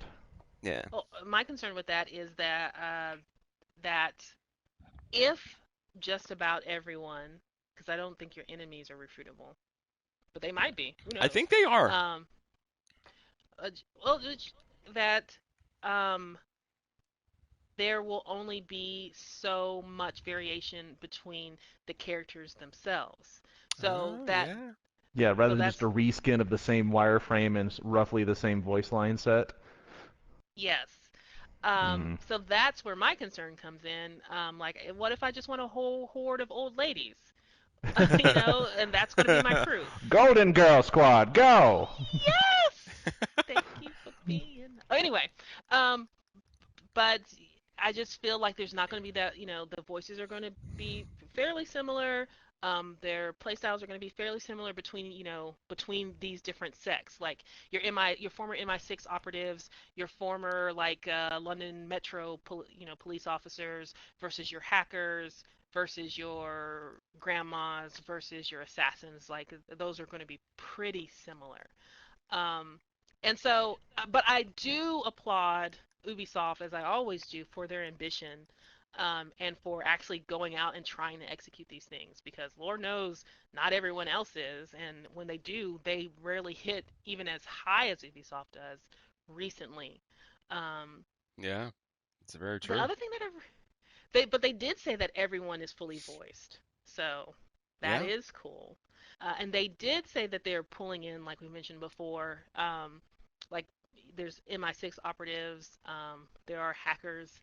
I thought it was really cool that they name checked the ladies of Bletchley Park, which is one of those fascinating pieces of history that if you're not aware of who those ladies are and what they did, you should go and look it up because it's really cool. Um, Hell yeah. but yes, and if you're a World War II buff, look that up too. Mm-hmm. Um, but it has the action combat. The other thing, it feels like Ubisoft is, they are constantly walking back that whole "women are hard to animate" statement that they made several years ago. Yeah, yeah. So in this game, they have older women, they have curvy women, they have women in like leather pants, they have like tall people, short people, they have a broad spectrum of people who inhabit London, and I'm just really interested to see how many accents they're going to have and how they bring London to life in the same way that they've brought like New York and the division. Well, that's not the best example, but how they brought that to life. You know what I mean? Yeah. Mm-hmm. The other thing about this game is, uh, why isn't it multiplayer? It seems like a solid move to put multiplayer in this kind of game, right? Yeah, to me, it You really would does. think. Yeah. And there might be a multiplayer aspect to it, Well, but there's there's always not. Just been not displayed yet. there's always Yeah. been a multiplayer aspect to Watch Dogs. It's just not the kind of multiplayer that I really enjoy. Mm, It's more of like an intrusive adversarial kind of multiplayer than um, like a friendly let's accomplish something and defeat the mega corporation kind of thing. yeah. Well, Common we'll goal, see. common bad guy kind of cooperative. Yeah. Rather than something really forced down your throat, you're like, I don't know about this. Well, Yeah. we'll keep an eye out. I'm interested. I really hope they execute it because if they do, it's going to be phenomenal. Honestly, it's going to be really cool. Yeah. I'll keep an eye Actually, on it. I don't think I'm actually gonna like purchase it at full price. I might not purchase it at all, but it's worth keeping an eye on, I think. Next on the docket, which was kind of interesting, but maybe not for the reasons that other people will consider it. But they brought out the actor from It's Always Sunny in Philadelphia, whose name is escaping me right now. Danny DeVito. McElhenney. No, Rob, Rob McElhenney. Rob McElhenney. Okay, Rob McElhenney. I wish you were Danny DeVito. Um, DeVito Delito. Okay, just quick sidebar here because it's funny as shit. Danny DeVito replied to Justin Bieber's tweet about Justin Bieber wanting to fight Tom Cruise. Danny DeVito He wants to did? fight Justin Bieber instead. And I think that's fucking hilarious. Oh, oh man, one for the ages right there. You know about this whole thing, right, Vast? Not at Please all. say you do. Oh Oh my my God. God. Okay. I don't keep It up with Bieber starts. news. I Okay, don't. but this All one right, made I like don't. beyond normal news. Like I this don't made like keep up with actual this, news. but it made me smile. Okay. Hit me. So Justin Bieber made this tweet about wanting to fight Tom Cruise in the MMA octagon. fight. Yeah. And I don't know why. And of course, Tom Cruise did not reply at all because 30 of his managers probably kept him away from his cell phone that day. But there Don't do it, is Tom! You're gonna ruin everything! there is an open invitation for Justin Bieber challenging Tom Cruise to fight. And In Oh the my Roctagon. gosh. and Danny DeVito replied and said, "Fight me, you coward," or something like that. It was great. But yeah, Thank you, Danny. as far as it DeVito. goes. Thank you. Anyway, we're so far off track, but Rob came That out was said necessary. that he's The world partnering needed to with know Ubisoft. about that. Well, I clearly did. There you There's go. other people out there that didn't either. But there is a new television series that's part Office, part Silicon Valley, called Mythic Quest: Raven's Banquet, which will Yeah. be and Ubisoft is partnering to produce this, or they're Yeah. lending devs to in the background, or they're footing the bill for the craft services. Something there's some partnership going on, and it's going to appear on Apple TV. I think they're partnering with Netflix to do it, right? No, it's Apple TV. Who partnered with Netflix this The year Division. to make a Division? The Division, yeah, to make the Okay. Division movie and/or series. But it's Apple TV, and so that was a part of this whole thing because the trailer wasn't really that funny to me, but or whatever they showed us wasn't really that funny to me. But what was interesting to me about this is that it's going to be on Apple TV. Is this Apple TV starting to churn up their content studio to get into the mix? Because right now Apple TV, just correct me if I'm wrong, they don't really generate new homegrown premium No. studio content. I don't think so. No, not at all. Even with little Mac I am, which is almost non-existent. Actually, now it is none. I don't own my iPod anymore. Yeah, your I'm iPod zero got Mac. stolen. 0 is the amount of Mac I am now. Yeah, that was my last lingering holdout into the Mac world. Was my poor iPod. Rest in peace. Yeah, so I think, as far as I know, they're just a platform that streams the different things to you. And so you still have HBO through Apple TV. You still have, and you can purchase TV shows through their store, but they don't produce their own content. So this is, to me, that's what was the hot take from here, is that Apple may be getting into the content game to compete with Netflix and to compete with Disney. Good luck. Because Disney's about to be like the giant monolith Yeah. on the field. But anyway, that's another conversation. Next, we got into Rainbow Six Siege. There's new content update. 2 new characters are coming. One of them has a really thick mustache. Mhm. So they had to offset the beard guy. Yeah, with the mustache guy. Yeah. He looks kind of funny. Next, Adventure Time. Oh, I'm sorry. I was gonna say the other character is based off of the Belgian Frogman Corps, if you want to take a look at that. That's cool. Interesting. Yeah, Do you guys still have Rainbow Six Siege downloaded? I still I have do. it, but Well, I don't have it downloaded? I don't know about downloaded. downloaded. I'm pretty sure I deleted it. I Yeah. had to make Okay. room for actual things. Yeah. That game was too tense for me. It was too tense. It's pretty Yeah. tense. It's pretty rage-worthy if you're not in the mood for something intense. Yeah. Oh, Next, man. a pretty late to me tie-in with Brawlhalla and Adventure Time. Yeah. But It seems like a good pick to put Jake and Finn in Brawlhalla, but Yeah, it's a little And late. Princess PB. Yeah. But it's there if you're a fan. They're coming in. They're free. They're new stages and new characters. So go have fun. Go mad. Next was Ghost Recon Breakpoint. I think the biggest takeaway from Ghost Recon Breakpoint is that Bam Bam is best boy in. Oh my gosh, that puppy was so cute. And he was so well behaved.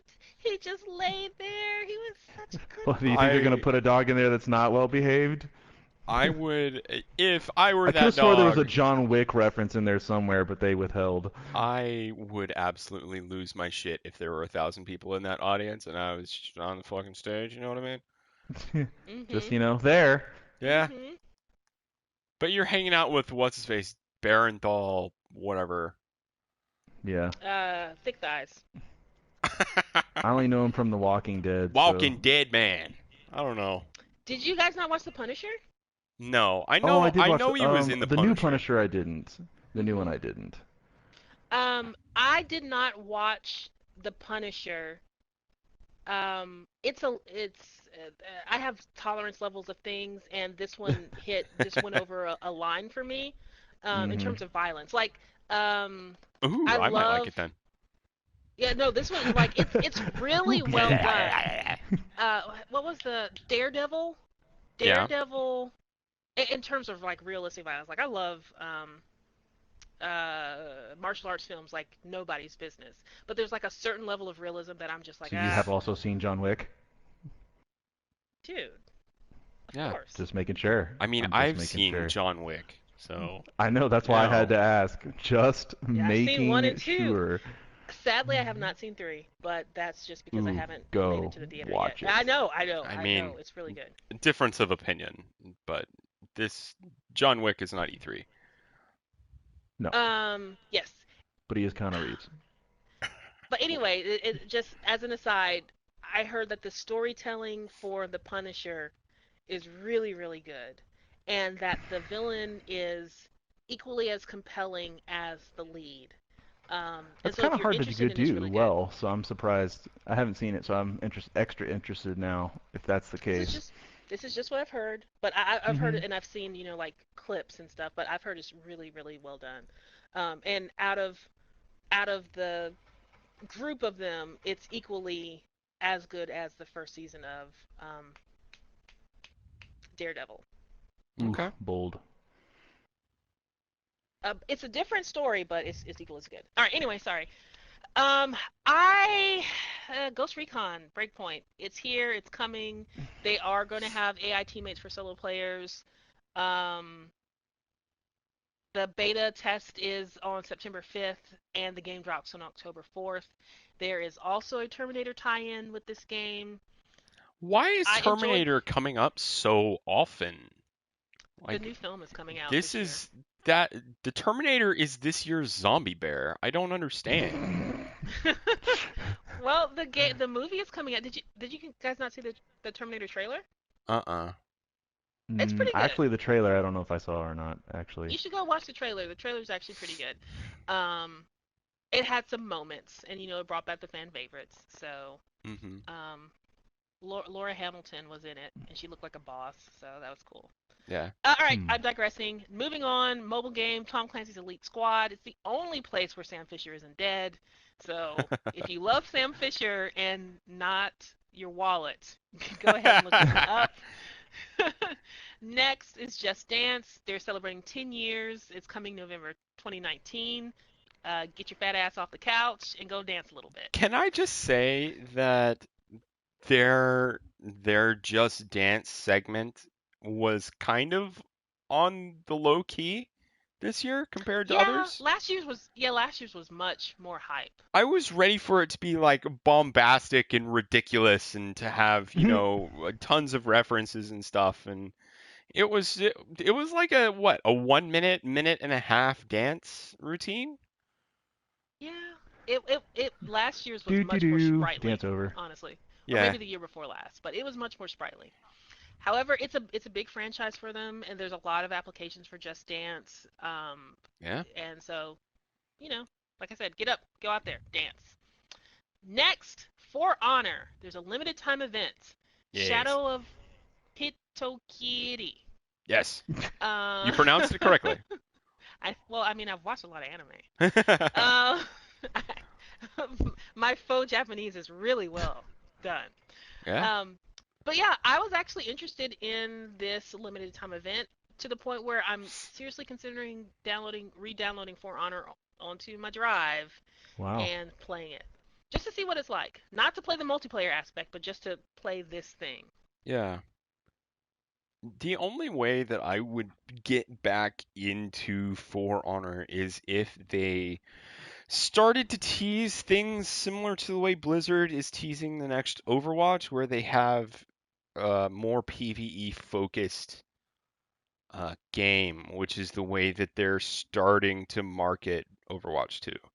So if they had a For Honor 2 that was heavy PvE, I'd be all about it. Yeah, well, I mean, we've said this over and over again, but I've always felt like For Honor should have been a like co-op beat 'em up instead of with a PvP side as opposed to a PvP game. You know, whatever, like not quite Dragon Warriors. Is that the series? You mean Double Yeah. Dragon? No, no, no. Dragon Warriors, where you have like a group of people with you and you are the big boss on the battlefield. Oh, is that the Mm. game? Oh my God, I've Vast. Dynasty Warriors. Oh, Dynasty Warriors. Oh, there's another you almost got game. him really excited. There's another game that I played on PS2 in middle school that I can't ever remember the name of, where you're a big dude, you're like a general, and you command a whole army on the battlefield, and on when you're like moving your guys around and stuff like that, it's very tactical, and you run around like in the platoon. But once you start to engage, you actually take control of your commander guy, and it's a hack and slash game. And I don't remember what it's called, but it was really fun. And I So it's don't. combination game board, combination RPG sort of. Yeah, it was That really wasn't Dynasty. cool. I always thought that was the premise of Dynasty Warriors. Is that Not Dynasty Warriors? That's necessarily. not it. No, not really.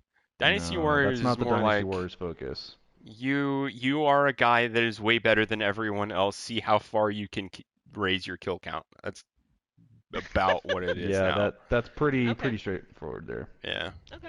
All right. Next on the list was Rainbow Six Quarantine, which is a three-player technical co-op that will be coming soon. It's a Yeah. brand new game to the Rainbow Six franchise, and because it's 3v3, or excuse me, three-person, it looks like it's DerNami friendly.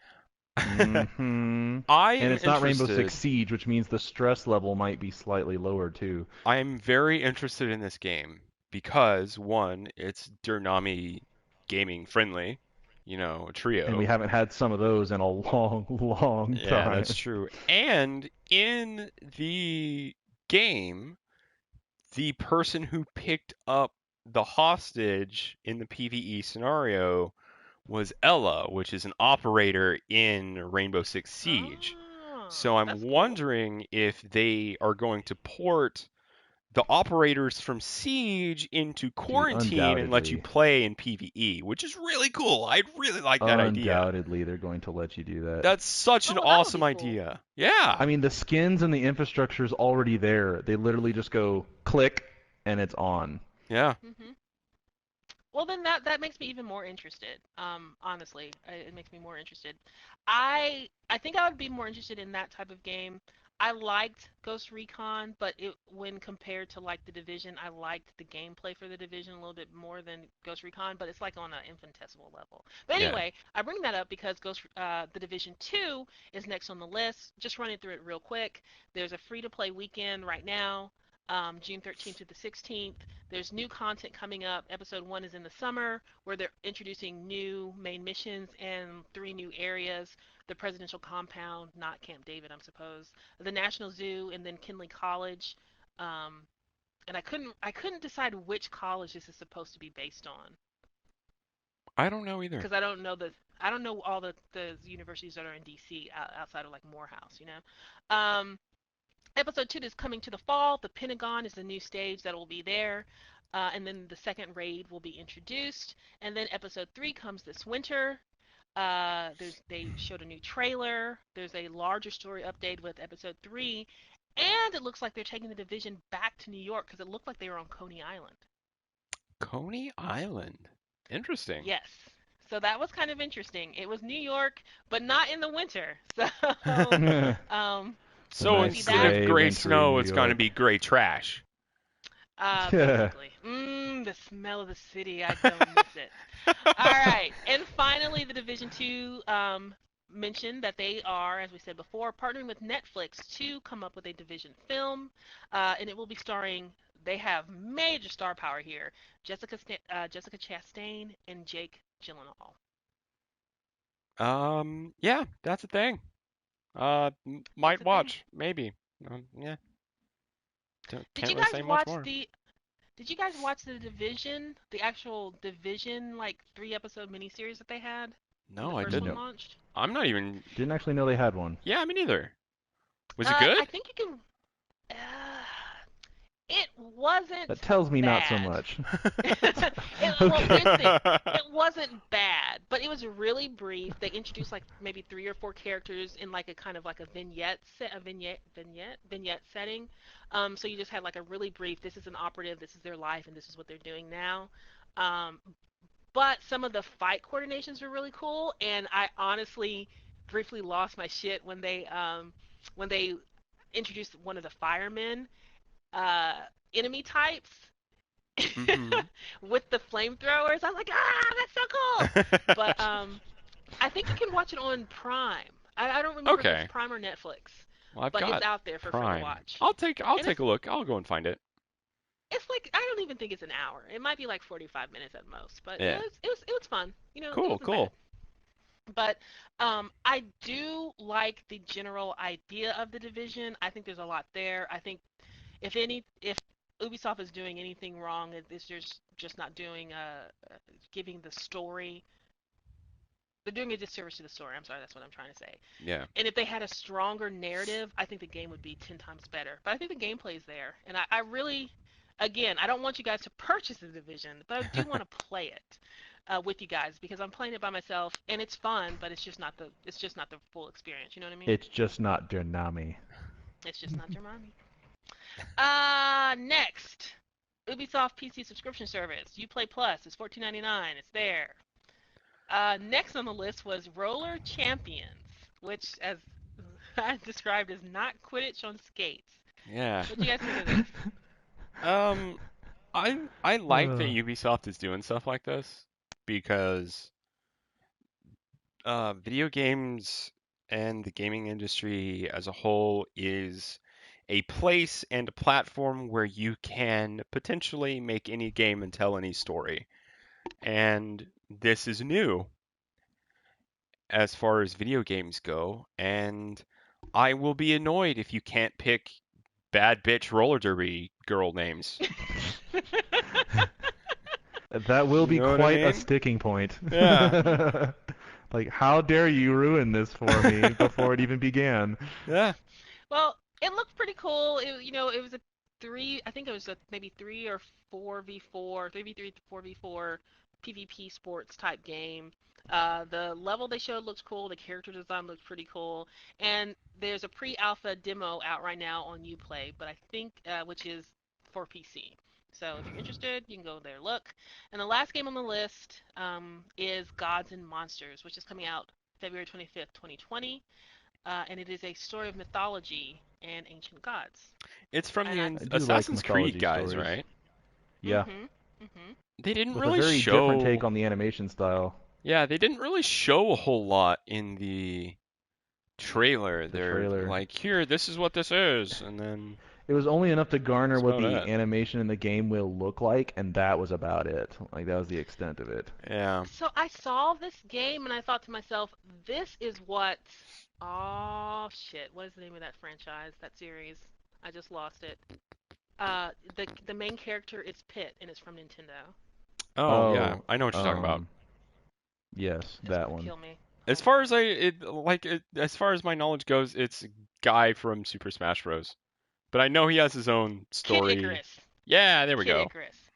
It looked like to me, just the art style and everything like that, and because of course it's ancient, it looked like ancient Rome and ancient Greece, but it immediately put Kid Icarus to mind. Like if you told me that was a Nintendo Kid Icarus reboot, I would say yeah, sure, it looks just like it. So I'm interested, but my thoughts were a little skewed because that was my first impression of the game. Does Yeah. that make sense? Yeah, no, that's Mm-hmm. understandable. What's All next? right, well that is all for Ubisoft. We're moving to the Square Enix press conference, and this is the one which got like my heartstrings all tangled up with each other because I love Square Enix. I love them since They they make good were games, good-looking SquareSoft. games too. They make good-looking games. They have rarely disappointed me, and they brought all of their nostalgia wear to bear. Uh, Is that actually and a so, saying? no, I It just made that probably up. is now. All right. Well, I'm gonna trade. okay. I'm trademarking that. Nostalgia wear to Trademark. bear. I'm not sure that's how trademarks TM. work. It will be when I put it on a friggin' t-shirt. All right. Copywriting Nostalgia it. I'm wear. copywriting it Verbal right now. copywriting it. Yeah. Staking claim for public knowledge. It's mine. I This is licked it. not It's free mine. use. This is not free, fair use. All right, anyway, back to the nostalgia wear. Final Fantasy VII Remake. They showed actual cinematics and hmm gameplay for Final Fantasy VII.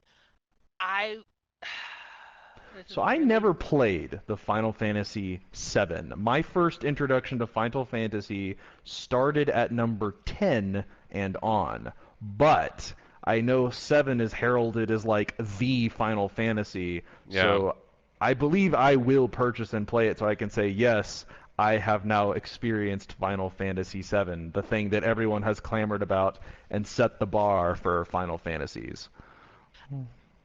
so. So here's my or not even a hot take. Here's my take on this thing.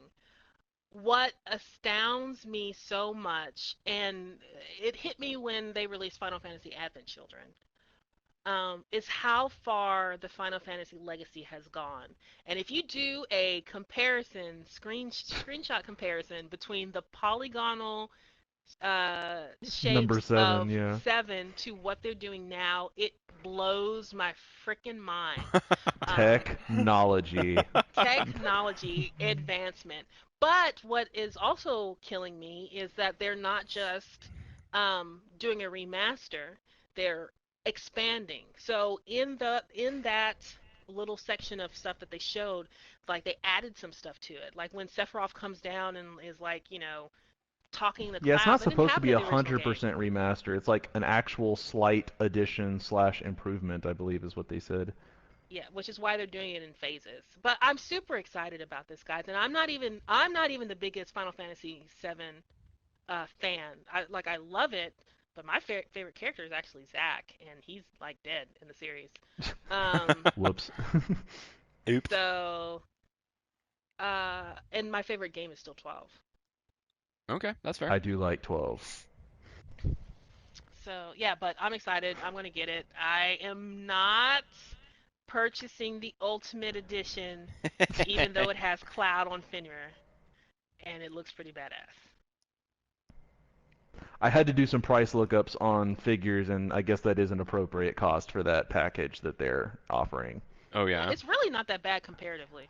I had to put it in perspective. I'm like, is this perspective or cash grab? And it's perspective.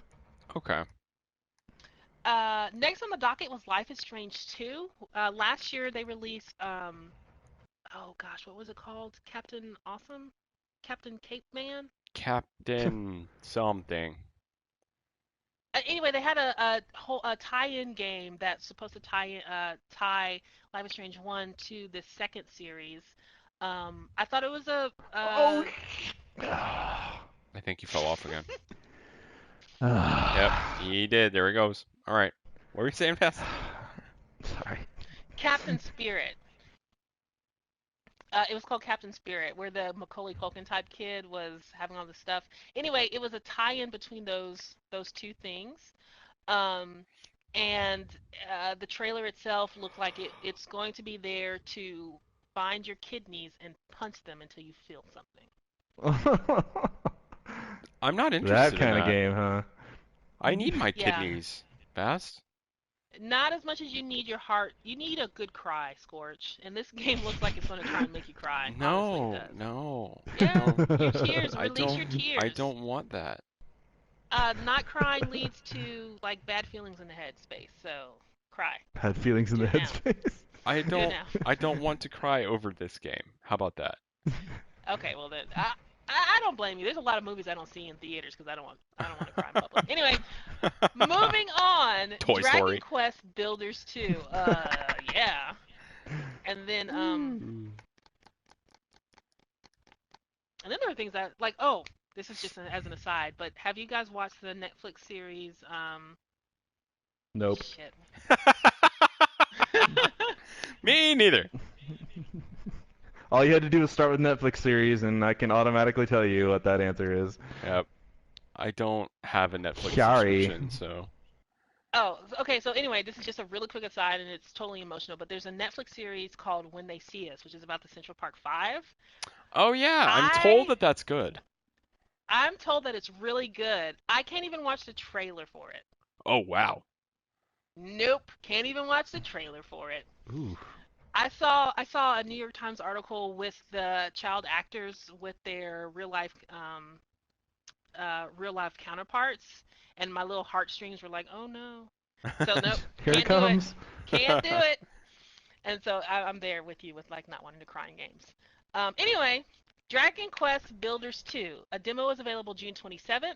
It comes out in July. I think we should play the demo just to have something different than Portal Knights.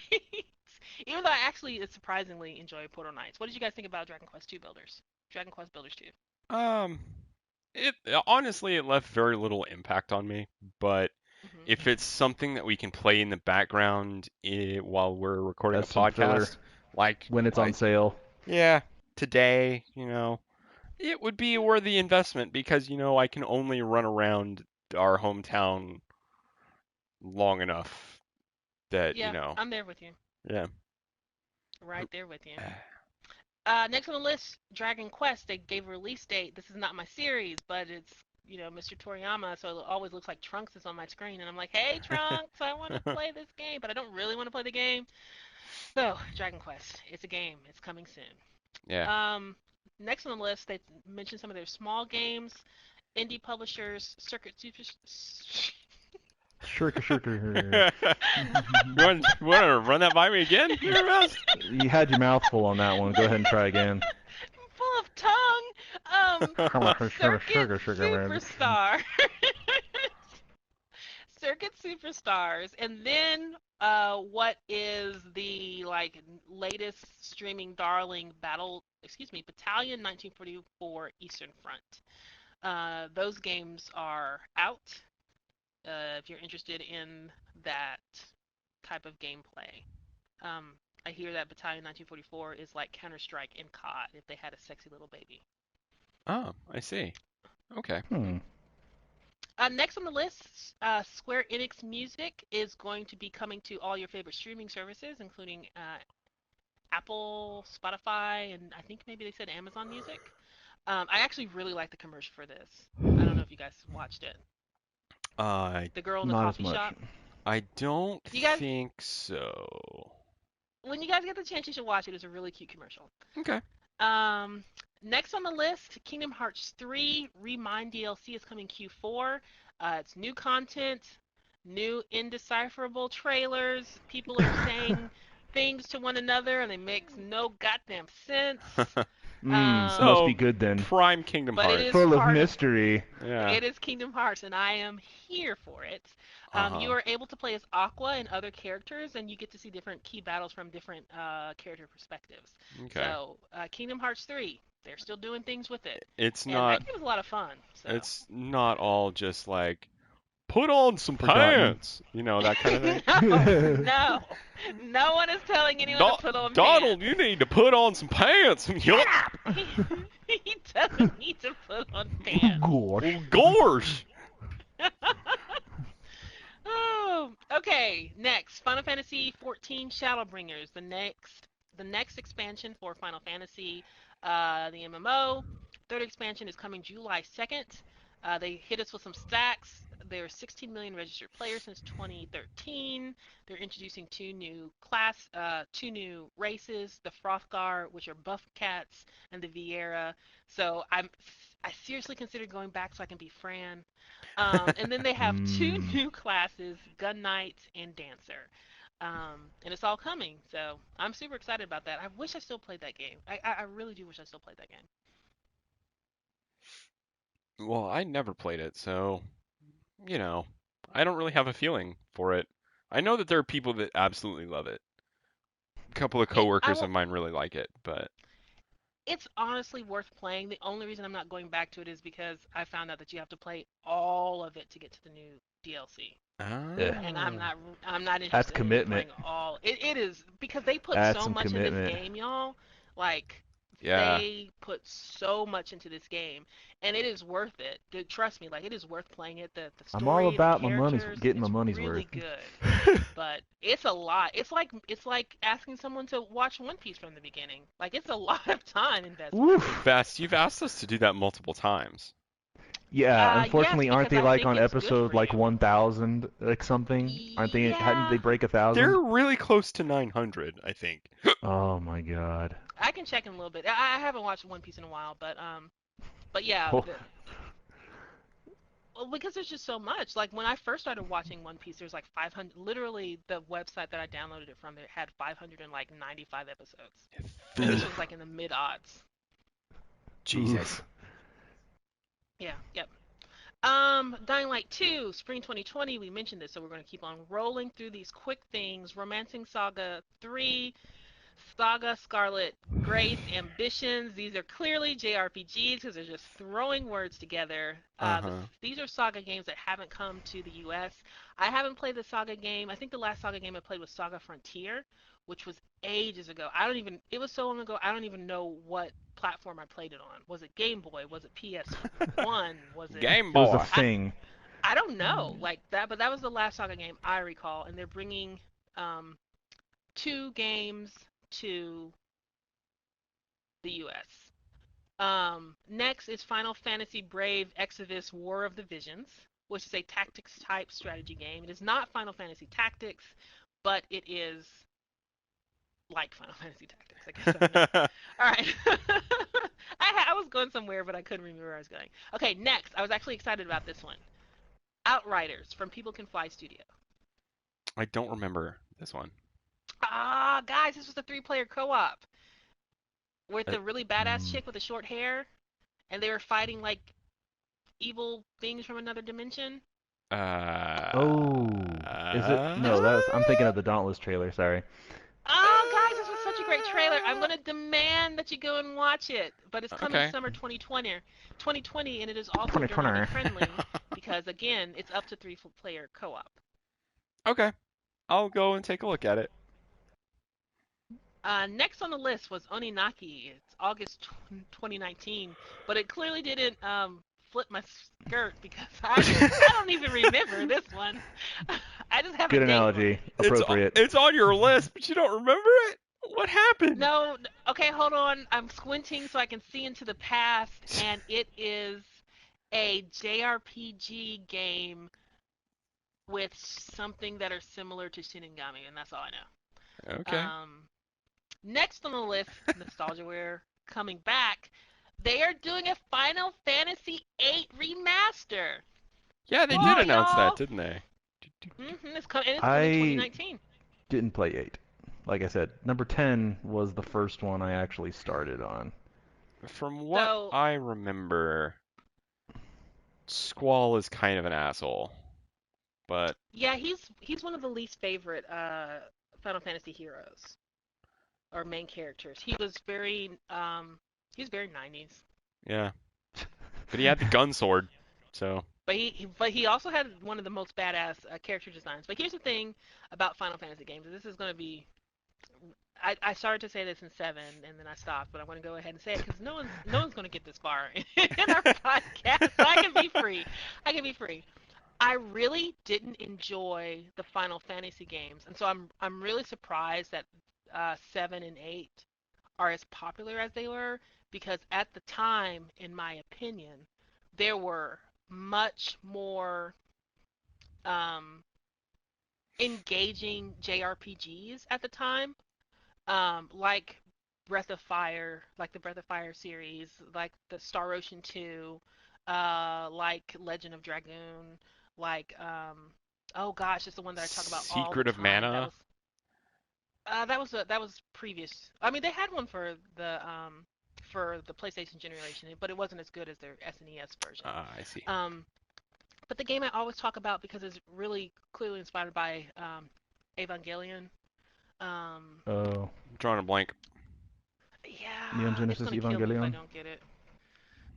Um, what was his name? His name was Bart and Billy. Sid. I don't know, Vast. And I gotta I look mean, at it. as long as his name's not Shinji Xenogears. and it's not related to that thing you just mentioned, then I Here, think it's gonna be okay. pilot this giant badass mech and be roommates with this super hot girl that's clearly into you. I hate You you, hate me, Dad! Dad! Okay, but but And so then the world ends. and then the world ends. It just always was surprising to me. So I tried to play 7 and I didn't enjoy it as much as those games that I just reeled off at you. And I tried to Hmm. play 8 and I liked the characters designs, but again the gameplay wasn't as engaging as these other ones. So I'm still shocked Yeah. that 7 and 8 are as popular as they are. But I am going to go back and play 7 because, they've made everything look amazing. I Um, mean, they've gone to the effort. I might as well, go with the bandwagon. I It's like don't. I never played 7. Now that it's been remastered into new technology, I kind of really want to play it now because I'm a little off put by trying to go back nowadays to Polygon 7. I just don't think I could do it. I think I am going to be the dissenting opinion. I think I'm going to say I'm not going to play it. I'm you're not Perfectly going to play gonna fine. 7? I'm gonna take a look at the high res food pictures that they've got, but that's Wait, you're not going to play 7? no, I don't think so. That's why I said he's the dissenting opinion. Yeah, What? But it It's looks okay. so good. I'm. But it's Eh, okay, Vast. We're in It's okay. America. this is true. Yeah, this is true. All right, next on the list, the Avengers. I don't know So what they that game look is. super, yeah, they look super weird compared to both the comics and the movies. They just kind of took their own liberties and direction, and I think a lot of people are upset about that, and I can see why, because it's like, why would you do this? Other than to say that they could, and that's the only reason that they're Well, providing for it. I listened to an interview with the chief designer and a couple other people, and they Hmm. said that they decided to take a look at the 80-year Marvel back catalog of stuff that they had access to, and they decided to take versions of things that were not as known as, say, what was in the Avengers movies. So Or the or that the majority popular comics. that in a way is why you see them the way they are. Um, Yeah. And there's a couple of good reasons for that. One, licensing. yeah, that's Like, true.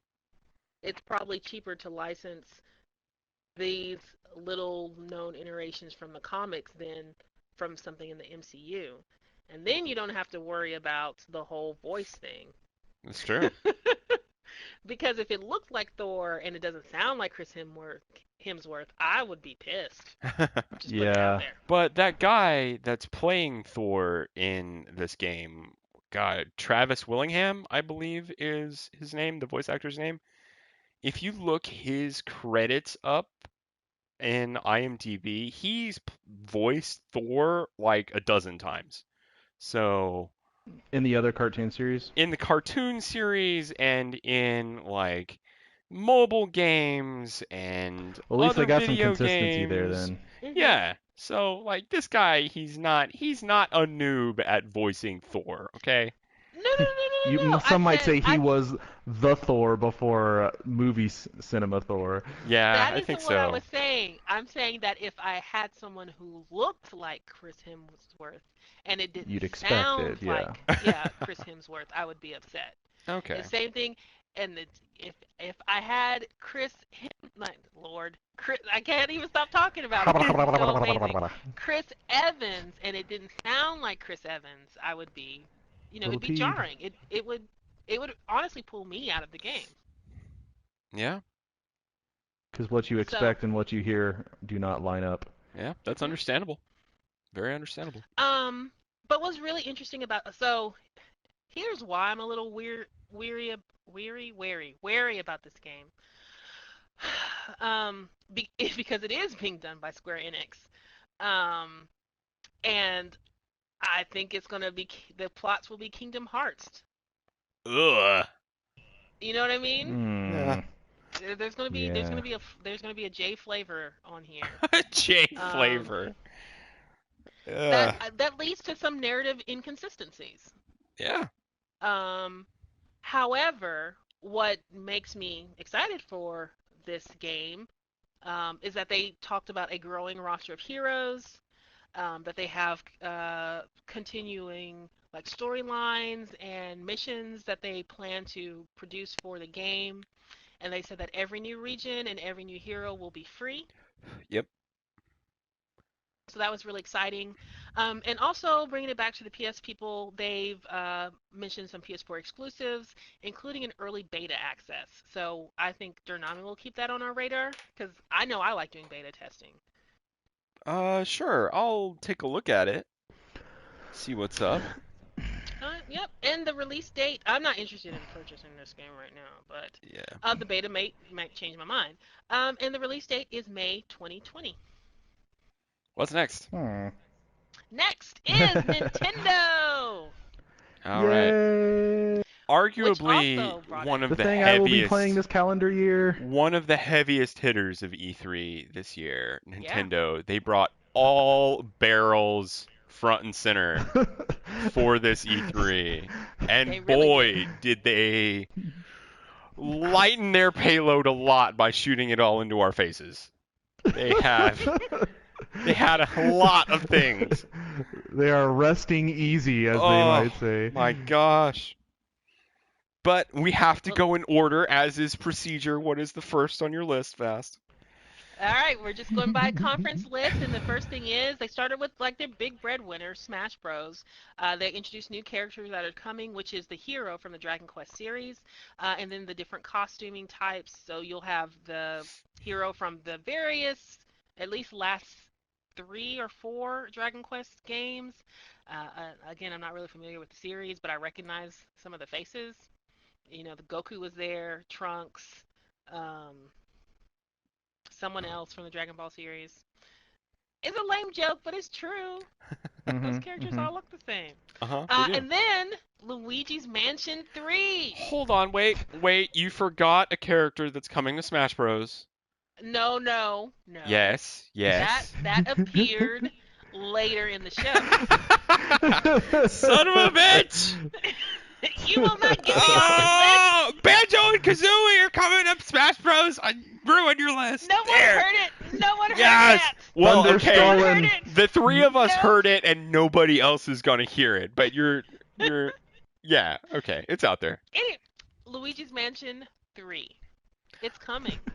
Yeah, it is. And from what I understand, you're going to have fun controlling an ectoplasm version of Luigi that they have named Gooigi. Luigi. And that's all I Oh, know Nintendo. about Luigi's Mansion. And that's all you need to know. Other than they also have Oh, like a Tower of Nintendo. Terror inspired multiplayer, which will have up to 8 players multiplayer in there, which looks pretty interesting. Yeah. Next, I'm super excited to announce that the Dark Crystal is getting a game. Bleh. I That saw rule. that. Oh my I was God. not quite interested in the Why? movie, and then all of a sudden they're video gaming it at the same time. Because Why? they're coming. Because Netflix is releasing a Yeah, they're miniseries. doing a series on it. That nightmare-inducing movie is getting a That strategy just game, needs and to I'm stay in actually the excited. 80s. Just stay Did there. No, are you kidding? The Dark Yes. Crystal is so good. Fuck that mess, Vast. Oh my gosh. Have you ever seen it? Yeah, of course I've Oh my seen it. gosh. I have not, so I really don't know anything about it. But it doesn't quite look. It seems like No. something that rides the nostalgia train and not the, oh hey everybody, here's the introduction to this thing train. Well, it's got to have something because you can hear Vast whinging in the background as we talk. So, yeah. Before people stopped answering their cell phones or listening to their cell phone messages, I would call and do that to my brother on the phone. I just leave a message, and so now I found a picture of a Skeksis, and every couple of months I just send it to him.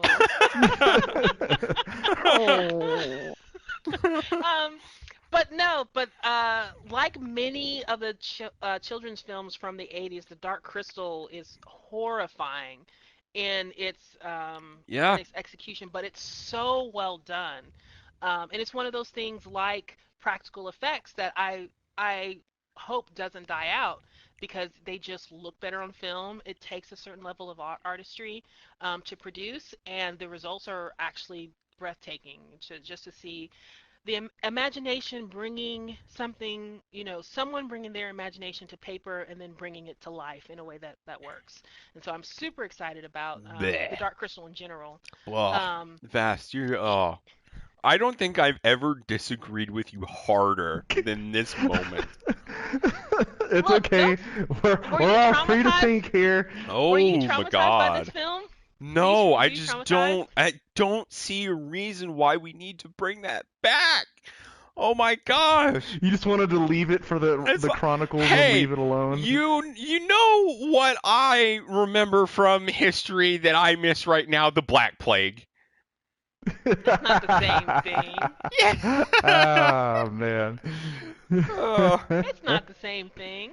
And you remember when polio crippled an entire generation? Me too. It is not Let's the bring that same back. thing. That seems a little extreme. Wow, remember when everyone was stuck in death and despair? Oh yeah, those are the times. I really would think that you would enjoy this type of thing. No, It had a bit of a dark twist to it, at least from what I saw, knowing nothing about it. It is very dark. I'm not a fan The Skeksis committed genocide against the whole race so they could drink their juice and stay young forever. That's pretty dark. Scorch, that's totally your MO. I mean, that's clearly they wrote that for future me in mind, but they portrayed the film with dolls, with puppets, and now we're at the crux of the issue do here. not like puppets. And not you in like you don't like anthropomorphic creatures without pants. Not in a Chucky sort of fashion. what do you like? You don't like Jim You Henson know puppets? what I like best? He just doesn't like the Chucky style evil Chucky style of dolls. So we are so far. Well, we are not going to tackle this issue today. Yeah, this is not this podcast type issue. Look for a future podcast called Grayson Goes to the Psychiatrist.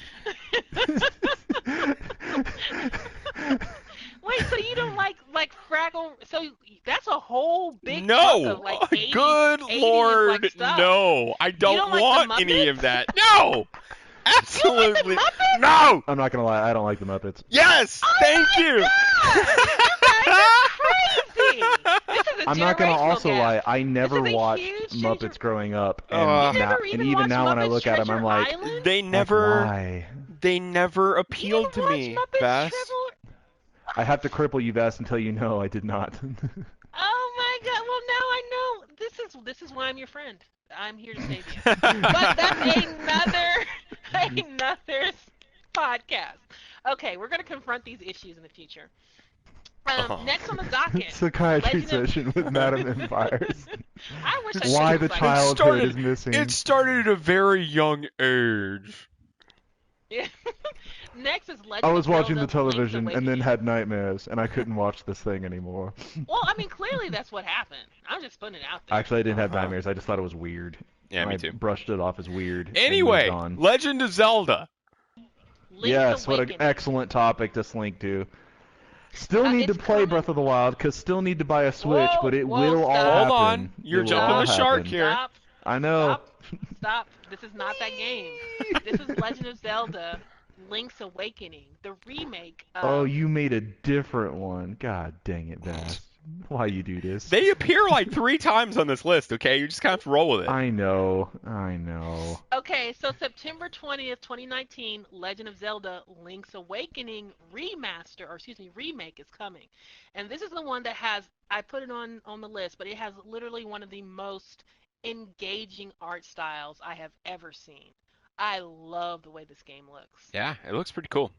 It is of the throwback style, but in an animation that is so nicely curved, you could call it chibi style. Mhm. It really reminds me. I don't even remember what kind of toy it is, but there are toys that came out where you can build like a playset, and that's what it looks like to me, like a top-down playset, almost like a toy train, but not that art style. Oh, But I that's what the see. game looks like to me. And I just think I think it's the cutest thing. And the music, the arrangement that they have for it, it just sounds so cool to me. All right. Next on the Bye, docket, squirrel. Trials of Mana. It's coming early 2020. It's a Mana part of the Mana series that never made it to the US. Is coming to the Switch, as well as a collection of the original Mana games, Secret of Mana, Tales of Mana, Legends of Mana, I think, and maybe one or two more, which are now on the Nintendo eShop as of this presentation. Next, Nintendo said that they are bringing The Witcher Wild Hunt Complete Edition to the Switch this year. I believe now is an Yeah. appropriate time to plug what the frame rates and graphics are for that game. I don't know what the frame rate is, but Or sorry, not frame rates, just the graphic resolution. I'm sure it's around 30 for the frame rate. Um, they did release the resolution though. That was while the Switch is docked and you have all of the graphics getting pumped to your TV, the resolution is 720p, and when you're playing on the handheld, the resolution is 540p. And for a Oof. game like Witcher, why? I mean, it's meant for 1080 minimum. Why? Like Witcher is a gorgeous game, and you're going to be missing so much if you play on 540p. And then it will make people think less of the game. Oh yeah, that game. It's like, no, it's The Witcher. Yeah, it's such a good game. Witcher is such a good game, you guys. If you haven't played it, it's so worth a play. Mm-hmm. Weren't they making an actual live action series on The Witcher? Or is Yes, that a I'm different glad that thing? you. Yes, and I'm glad that you Side mentioned that note, because go ahead and go down that road. Netflix was actually at E3 this year, Yes, they and were. they brought out a panel where they discussed things like the aforementioned childhood killing Dark Crystal tactics game, and they Wow, also okay, we're not mentioned letting this some go. things. Yeah. Oh, it's a thing Women, now. it's a thing now. I'm gonna keep on bringing it up because I think it's so Just funny. stow it where And Donald then stows his pants, right? there we Nowhere. go. Nowhere. Nowhere. Just all out in Just the open. throw it Hanging loose. away. Just for you. Um, but they also brought out some people to talk about the Witcher series, and they talked about the Stranger Things video game that's coming. I think it's dropping when the show premieres, the July 4th weekend.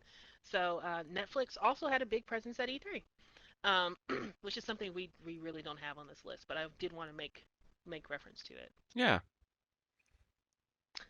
Next on the list, Fire Emblem Three Houses. Will this be the game that brings me back to Fire Emblem? Are they going to force me to keep having kids?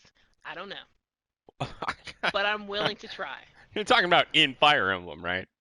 Oh yes, Yeah. in Fire Emblem, yes. So I've never played a Fire Emblem game, but I really liked that trailer a lot.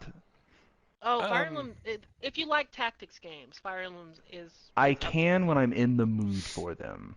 I can't do Fire Emblem right now because I have a coworker that I cannot stand that Who just talks about talks. Fire Emblem? Oh, you're a gamer? I'm a gamer too. I just play Fire Emblem. Fire Emblem, Fire Emblem. No, I don't want to. Oh. No. Don't let them ruin Don't Fire let them Emblem for taint it. you. No, it's It's a already great series. Vast. It already done got tainted. Okay, already done got tainted.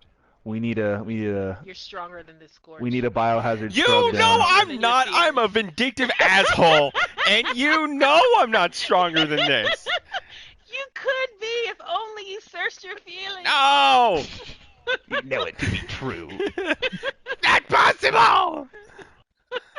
All right, next on the list was a really weird ass trailer for Resident Evil. Did you guys see this?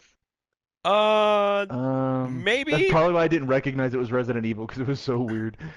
Okay, so it was talk to me so about it. weird. So, President, whose name I can't remember right now, I apologize, but it's not Miyamoto Sensei. He was like, Switch, you can take your titles anywhere, and you can play them, and you can play in any location.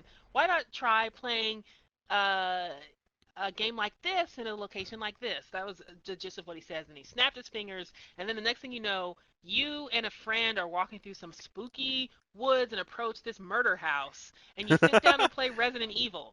And I'm like, what the hell is happening? Nintendo is telling me to go to some strange house and play Resident Evil so I can get murdered? Like, what is Nintendo, happening? stranger danger. It was It's so very weird. clear that they were not raised in the United States. No. But They I can made it. see There it. was an attempt. But then if you think about all your anime and your summer trials and all the scary stuff, like I could totally see where it could come from. But it was not a good look. I was just like, what is happening? Why are they approaching this stranger's house to play a video game in? Dun dun I dun. don't know. So next on the list, No More Heroes 3 is coming to the Switch. Travis Touchdown returns in 2020. I've never played a No More Heroes game. This is actually Me like the neither. first any bit of I've game seen it. that Yeah. I've ever seen. So No More Heroes, it's oh gosh, is it Suda 51 is the studio and slash guy or producer behind the No More Heroes series. Did you Don't ever know. play the game Killer 7? Oh, I know of that one, yeah. Did they also Okay, do Beautiful Joe? I don't think they did Beautiful Joe. I think that's a different studio, but it was about the same time. I Okay. remember Beautiful Joe. Yeah. I really like Beautiful Joe. Me and Mikey played that one all the time. But yeah, so it's that same Killer 7 was actually a really cool idea. Yeah. I remember it looking really cool. I feel like the people who made Sense8 owe them some money. Yeah? I'm just saying. Yeah. Just put it out there. But anyway, it's kind of got that same type of feel. Badass, really Americanized hero, chopping around and doing murder, or excuse me, doing Doing murder. weird. Murder. I'm sorry, I'm looking at my list and I have Murder House. Oh. Like, doing the American thing, murder. No, that was my comment to myself about Resident Evil, and I'm just reading it while I'm talking about this. But and it's got a really unique visual art style. I'm not necessarily a fan of, but it's also really kinetic and interesting to look at. So, Yeah. No More Heroes 3, it's coming. Next, Contra Rogue Corps. Why 4, do excuse me. why do we September need to keep 2019. this franchise alive? Tell us how you really feel about it. They have had their time. They were instrumental in the creation of the video game industry. They are icons. They need to be put to rest. But they have a Terminator tie-in. Son of a bitch! Hence the reason his statement was said. Goddamn zombie bears all over again! Guys! But yeah, Enough. It's okay. Shh. the new Contra 4-player co-op, really crazy characters. The actual game design looked really wet and weird to me, so I'm not the biggest Wet. fan of that. Wet like the Arkham series. I'm just like, ugh, y'all just look wet. Everything Slick. has a Maybe that's a. sheen. Yeah, they're It's very not. slippery. It It's looks moist, and you like know how I feel about there moist. was Yeah, I was about to say, I can't believe you said that word. You're like already cringing yourself. I there am. I wish you was could see my nose right now. It's moist. It's moist. Eh. But it's coming September 2019. I mean, okay, I guess. Somebody put Next on the time into docket, that. because we're almost done, guys. Almost to the end of the list. Oh boy. Daemon X Machina. New gameplay Yes. footage. Yes. And it's coming September 13th. Give to me hand right now, please. Will play. Oh So- my It's gosh. looking pretty good. As soon as I found out it was from the old creators of Armored Core, that is all that was required to be said. So here's a little tidbit, video game developers. If you ever want Arcadius to play your game, flash him a picture of a giant robot. Not just that. Very sleek, That's it. very stylish, very action-packed. Yes. Arcadius, I do believe Absolutely. you oversold yourself on that. If it's metal, you're gonna buy it. Like that's There's a how- high chance. that's but how when you polish purport that yourself. metal and you stylize it, it's a guarantee. It looks I great, guess. though. I mean, if it's on the Switch and I'm gonna be getting a Switch and I have any amount of time where I'm not playing Pokemon Sword, I might play Demon X Machina. I have wanted to play an Armored Core game for years. And now that one that finally resembles one is going to be coming out, and not just resembles, but is made by the same people who actually made the legit one, yes, I will play it. Next on the docket, Panzer Dragoon. There's a new. Well, so here's the thing. I couldn't tell. Is this a new Panzer Dragoon game or is it a remake? I think it's a remake of the first one. Okay. Well, regardless, it's coming Q4 2019 for all your dragon flying dragooning needs. It's like a fantasy version of Star Fox, as far as I can tell. Yeah, So, this one didn't tickle my fancy. yeah, No, I'd rather I'm play rushing Star through it Fox. because next on the list, Yeah, just it's Pokemon go to Sword the and top. Pokemon Sword and Shield. Okay, there's ups and downs to Pokemon Sword and Shield. Okay, first of all, I want to get back to something that you said previously, real quick, because and I actually don't feel bad about cutting you off because you don't like Muppets. You said you're going to be purchasing Pokemon Sword. Why I Pokemon am. Sword instead of Pokemon Shield? Because the legendary for Pokemon Shield looks like a Derpatron. You mean you don't like the giant shield face? I don't Hold like on, the let's giant rev up shield the dirt face. machine.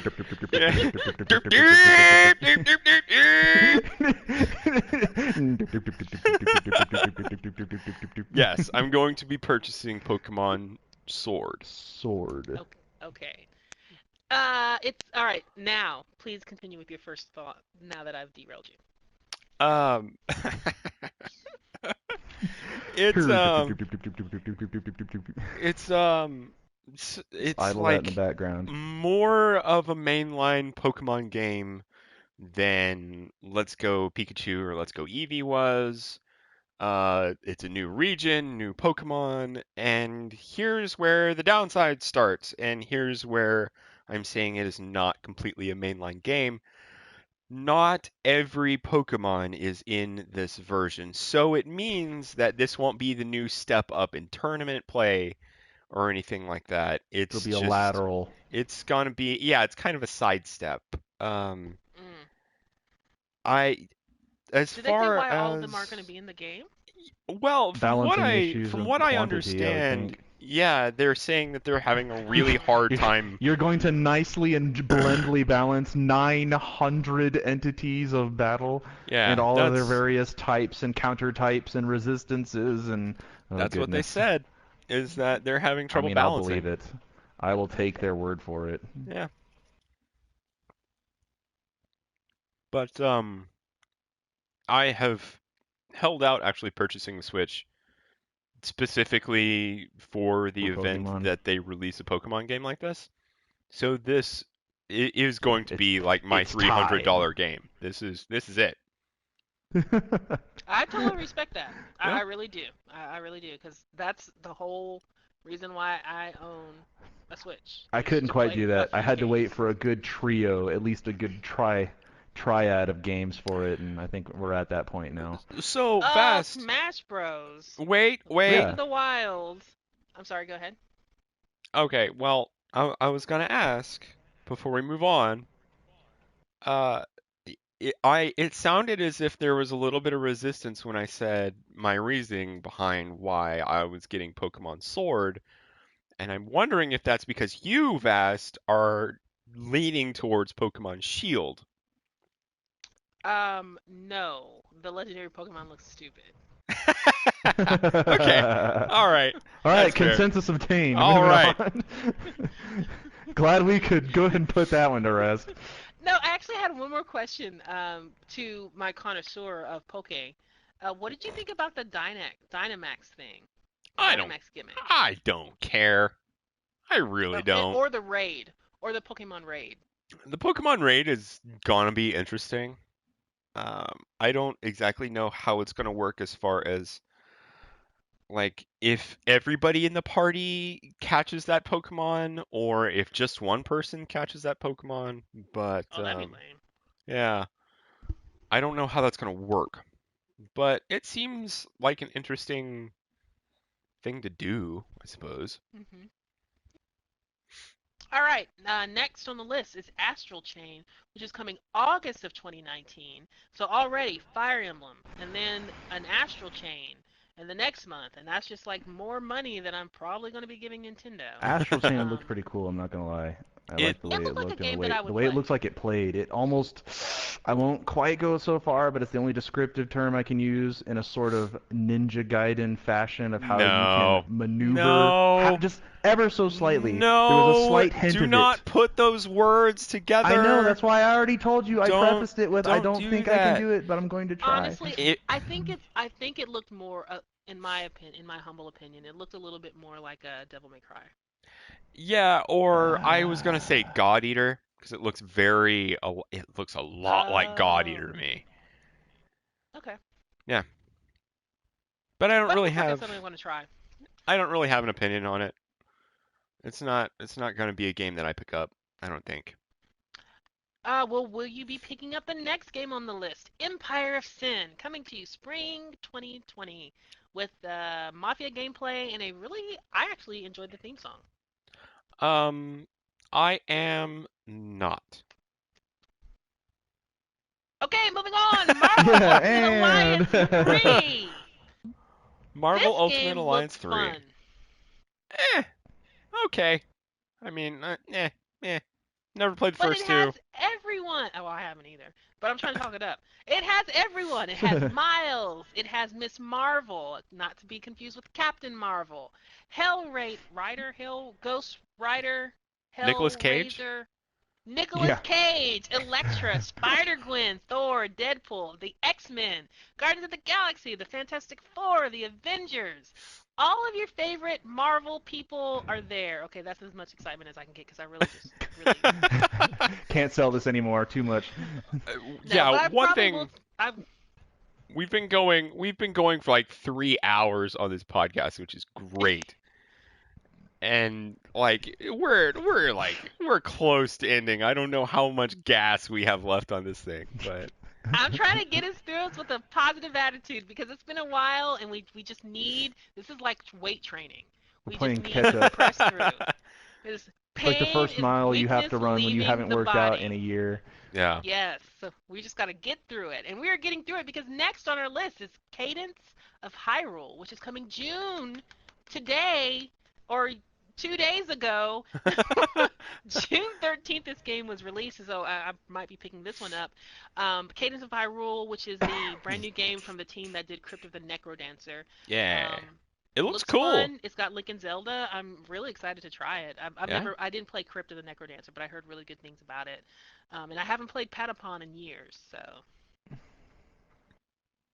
no one got Crypt that of the reference. Necrodancer was always a game that I kind of wanted to try out, but I'm not enough of a dork to actually throw down money on it.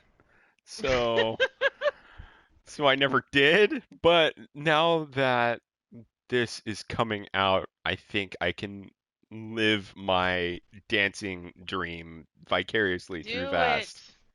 Ooh, see that girl. Something, she's dancing queen. Okay, next on the list, Mario and Sonic at the Olympic Games, online multiplayer, and it's got a tie-in with Tokyo 2020 because it is, that's right, Olympic season next year. Yep. Ooh, that is right. Um, I will be very mad if Akira is not in this game and or at the Olympics. Yeah, yeah. But that's yeah. Well, I have not. I know that they have done this before, a Mario Olympics game previously. I don't recall it being as expansive, and this game looks like it had karate, it had swimming, it had Don't you Mario mean doing a floor routine at the gymnast. vast, vast? Hmm? Do you not mean karate? Great. Ah, yes. Great. That's a Borderlands Borderlands DLC 2 reference. Go play it. Go play it, folks. Yes. Yes.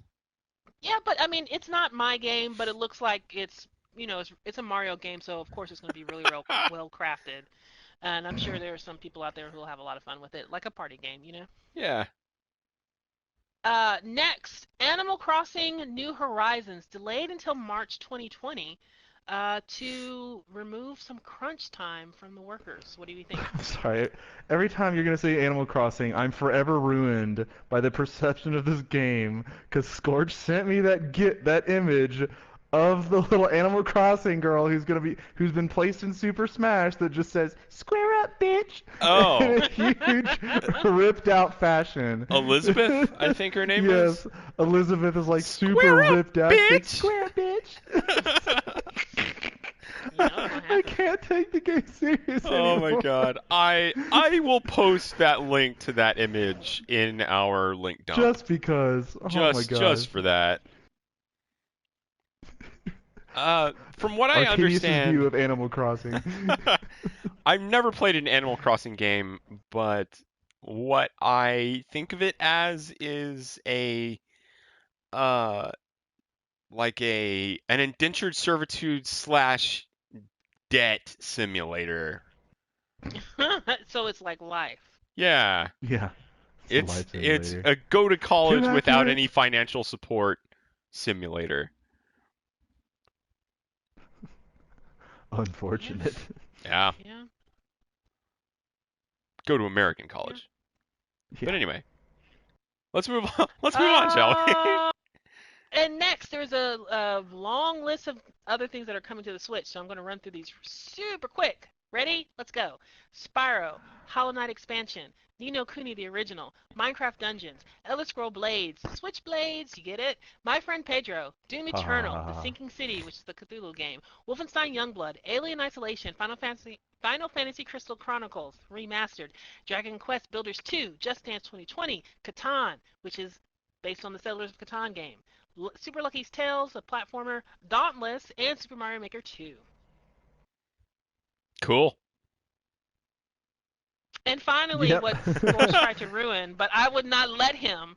There was another Super Smash Bros. Announcement, and I loved how this trailer played out. Did you guys see this?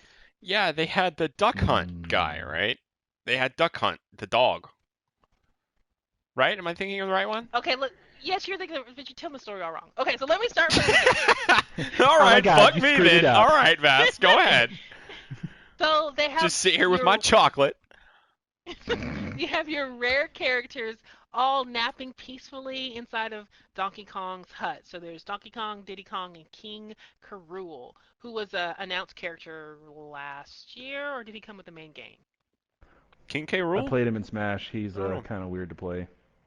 Yeah. I don't recall Like how Bowser. He plays like Bowser.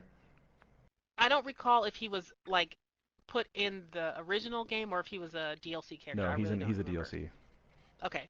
And so all of a sudden there's some commotion from outside and they rush to the window and they throw back the curtains and in the sun they see the silhouette of Banjo and Kazooie. and then they like get all excited, and it turns into Scorch. It's a duck hunt dog. I got chocolate in my It mouth. is. Chocolate. Can we please get a shirt that says "I got chocolate in my mouth"? As long as you spell it MOUF. I got chocolate in my mouth. In my mouth. Yeah. But got my yes, mouth. Banjo and Kazooie are now playable characters that are entering the Smash Brothers universe. This fall, 2019, long time coming. Congratulations, Banjo and Kazooie. You made You it. made it to the big leagues. Yeah. You made it to the big leagues. And finally, Nintendo ended with one of the, to me, big surprises. Although I'm sure people were aware that Nintendo would be working on some Zelda game to follow up Breath of the Wild. No one was sure that it would be an actual Breath of the Wild sequel, and they announced that. And if anyone makes it this far into our long podcast and you haven't seen the trailer, I highly recommend that you watch the trailer, especially if you enjoyed Breath of the Wild, because it's just filled with good things. Yeah. Indeed. And then go look for fan art of hydrated Ganon. Okay, I still haven't seen that yet. Now that I've seen dehydrated Ganon, so that'll be interesting. It's safe for work. Everything that I've seen. Well, that's good. So, but the Glad we art got is that one really covered. good. The art is really good. You just gotta be careful because you know how stuff goes. You don't have to be careful. This is the internet, all right? Yeah, you just tread. Go walk hard. Straight and true. Go hard. Look, you just don't always. Some things can't be unseen, like Muppets. Muppets can be unseen. They can also be thrown in lawnmowers and or burned. So, just throwing that out there man. and then into a lawnmower. Oh, I just found a hydrated Ganon comic, and it looks so good. Wow, someone is really taking this off the Jeez. deep end. So, you Look, guys, fan artist, man. it seems like we've run through the Listmasters list of E3 this year. Are there We're not any? done. To punctuate this. We're not done. We're not Are done. you serious? There's more? Yes, Oh my God. yes. Oh my god. So, Jesus. questions, Fourth hour, here we come. Questions. What was your favorite trailer? My favorite trailer. Or your favorite, or your top 3, or your top 5? What was your top for this E3? The 3 that I would pick would be Elden Ring, Tales of Arise, and Cyberpunk. Arcadius. Cyberpunk, in no particular order. Cyberpunk, the Astral trailer, and then the other one that related to Fire Emblem. Ah. And Vass, For what me, is yours? It would be the definitive. I can't even talk shit. We need to wrap this up. We've been going a while. The definitive list we have, and I need like some chocolate. More like food. Eh. Food break. Anyway. Tokyo Did you, Ghostwire, Oh, okay, there you are. Oh yeah. Tokyo Ghostwire, Deathloop, and the Breath of the Wild 2 trailer. Those are my top 3 favorite. Okay. I did like Breath of the Wild, but I didn't think the trailer quite lived up enough to. I don't know. That's because you haven't played the game. Your opinion doesn't matter. Let's Wow. just say it's reduced. Ouch. Man, I'm that Some was sorry. poignant. exclusionary Really tactics Hold on, I gotta go coming get out some of That was dogs Massive for really this because harsh. I'm gushing now out of You're my not a arm. I true need to go get some gamer if dogs you for haven't this played one. Breath of the Wild. Well, He Score did. said it, not me. I Gatekeeping require going on some here. antiseptic right Ooh. now. But it's true. You didn't play Triage. it yet. Triage. God. Out of the way. Cart coming through. Triage.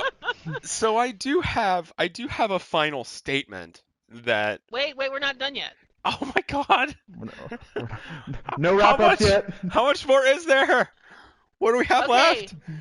Who had the best out of the big 4 that we discussed? And if you include the PC, whatever, I didn't watch it this year, but Yeah, me neither.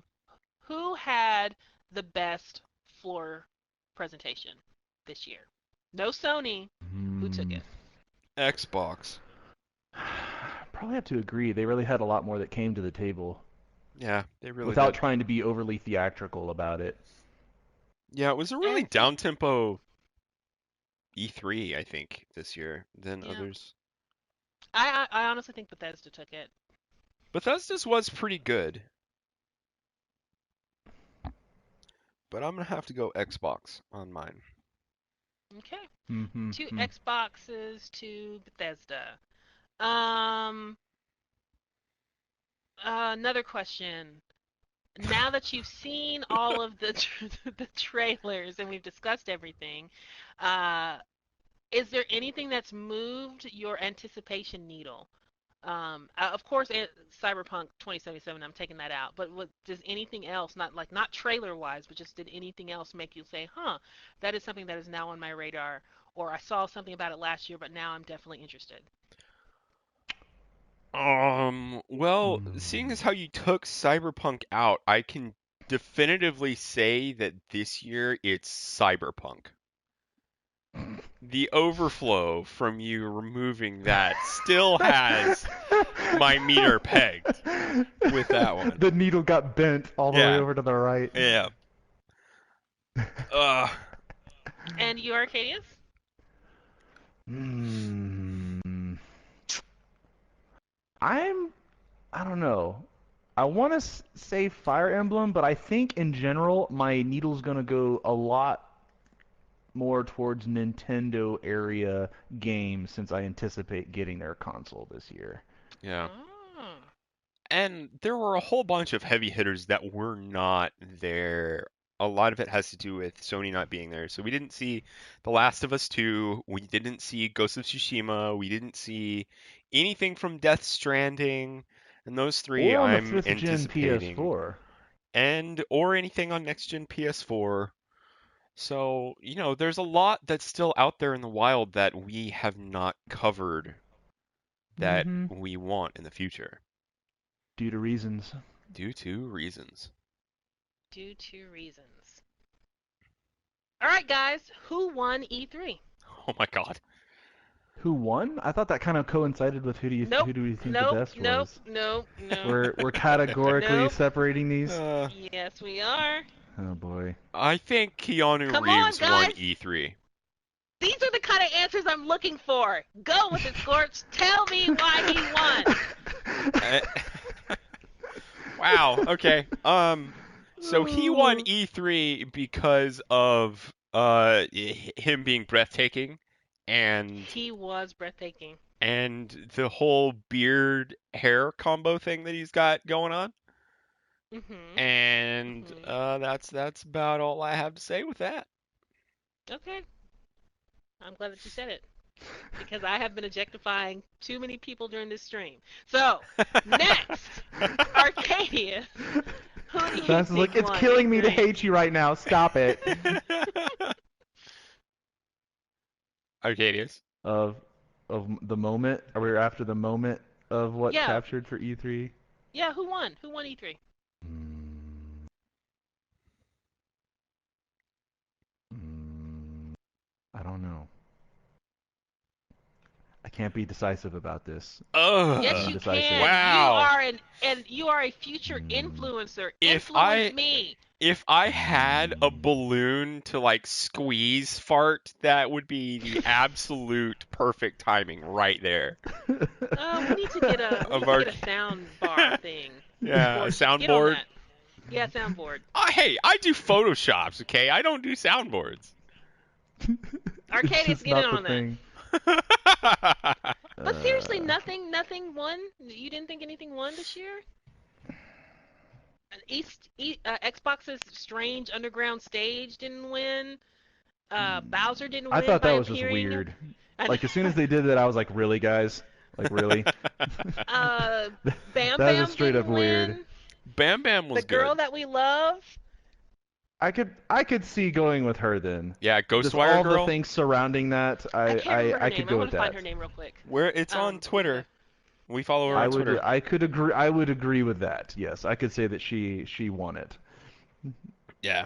That's a good If choice. there's a That's a good choice. singular moment in which you can say all things culminating together to represent what E3 is, it would have been her performance. Yeah. Um, What was her name? So I will agree with that. What about you, Vast? What do you think? Who Ikumi won Nakamura. E3? Yeah. Ikumi Nakamura. Um,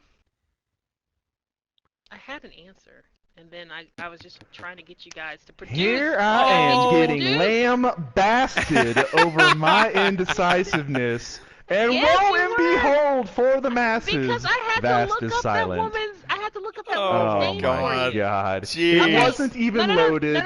No. She's got ammunition spilling over the table, trying to cram it in the revolver. Look, so here's the thing, guys. Here's the thing.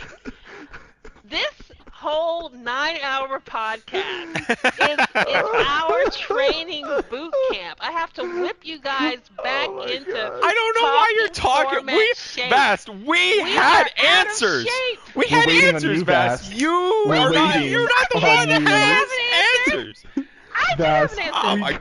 currently My answer- await your What? answer. My answer is actually the game that I feel like most people were talking about, which was Watch Dogs 2. For good or for bad, I think that they really surprised. I think Ubisoft and that team really surprised E3 with their ambition. You mean Uh, Watch Dogs Legion, right? I'm sorry, not Watch Yeah. Dogs 2. Yes, Watch Dog Legion. Okay. Watch Dogs Legion. I think that Ubisoft and the development team really surprised E3 with their ambition and the scope of the game. Whether it remains to be seen how they deliver on it, but the idea that any person that you see on the street in this fictional London can be recruited, and it has full voice lines, has its own personality, has its own unique British accent, and Lord knows there's like 700 of those. Uh-huh. Um, and so like I think that game itself was talked about more than any other game. Yeah, Does probably. that make sense? I can see that. Now we already talked about it. Whether they're going to be able to produce or not is another story. But if they do even like half of what they are attempting, I think it's something that we're going to really be impressed with. Yeah, I really want to temper expectations on this because I've been so The burned. hype train burn has left third-degree marks. Yeah, like I have I'm not nubs for hyping them fingers now at this point. Disfigurable measures of burn. I'm not hyping them up.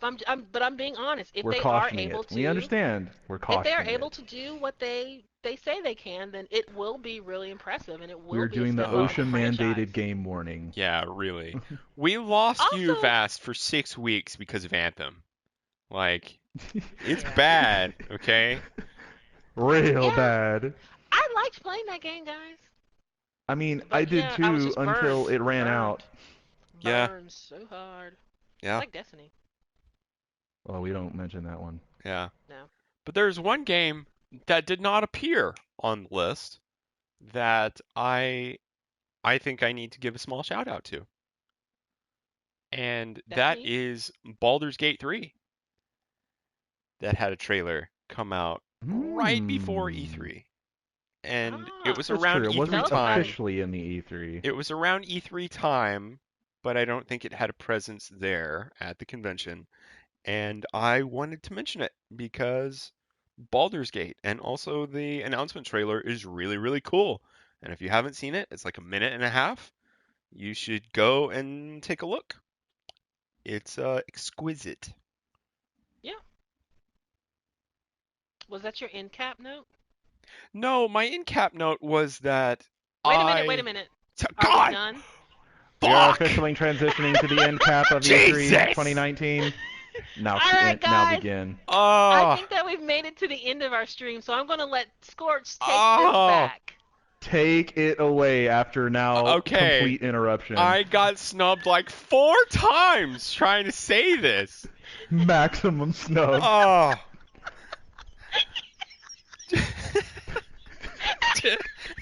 Jesus Christ. I'm so sorry. I'm punch-drunk. I'm power. God damn. Okay, I'm sorry. All right. Okay. So, Wait. Are you sure we're done?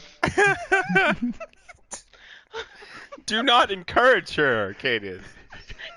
It's too late. I'm gonna mute myself. I'm so sorry. Go ahead. Oh, all right. Oh, So, Xbox started talking about their Xbox Live Gold membership for PC, and Ubisoft started talking about their Uplay Plus, which is another subscription for service for all of the Ubisoft games. Mhm. And I would like to take this small, discreet, out of the way corner of the internet opportunity to say, I don't want any more subscription services. I'm Mm. not going to be unfortunately, using them. I'm not going to be purchasing them. so Just I have bad news stop. for you. They don't intend to stop anytime soon because Yeah, I normal know. industry is going to subscription service stuff I absolutely outside of know even the that. game I industry, and absolutely it's know it's that. like a poison. And I don't want to do that. So I'm going to try my best to abstain from any of this. That'll be tough. Yeah. Yeah. Well, this is actually a topic that we should discuss on a separate Separate, podcast. I very mean, because separate. it's a, no, but it's a really good topic, and I have my own Yeah. ideas about like when we're going to reach streaming parity, and who's going to be the big losers once we reach that. Um, so we can enter the speculation zone. I know you guys have missed it. Only if it comes with a giggle fit. I'm sure it will. I'm sure it will. Yeah, I'm gonna Google that, mate. That Ah, are you from Watch Dogs Legion? No. Yeah, he's the guy in the pig mask, you know? Which I think Oh, might be a reference to Boris Johnson and that whole Yeah, it fiasco. actually kind of is. oh wow. Side Yeah. Wow. slide. I Yeah. you Surprise. If you don't know about that reference, I'll tell you off stream. And if anybody is actually watching this, go look up Boris Johnson pig and you'll understand. But Yeah. Not the Rich people's nicest of crazy, things. yeah. I think we are done. Are we done? We are done. Take it away, Scorch. Whew, man. So we haven't done one of these since like early March, and this is our return to podcasting, and it's over. Thanks for Hopefully with listening. some If you get consistency. this far, No, truly, thank you. yeah, 3 hours of thank you. really, this was relentless. I don't understand how you could sit here and listen to this for this long, but This quality We're content for sorry. so oh long. We're yeah. sorry boredom struck you this hard. If you like what you heard, consider, subscribing to our channel and talking to us. We're very friendly people. You can find us at DerNami Gaming on YouTube and DerNami Gaming on Twitch and DerNami Gaming on Twitter. And that's about all I have to say. Thanks for coming out. We'll see y'all later.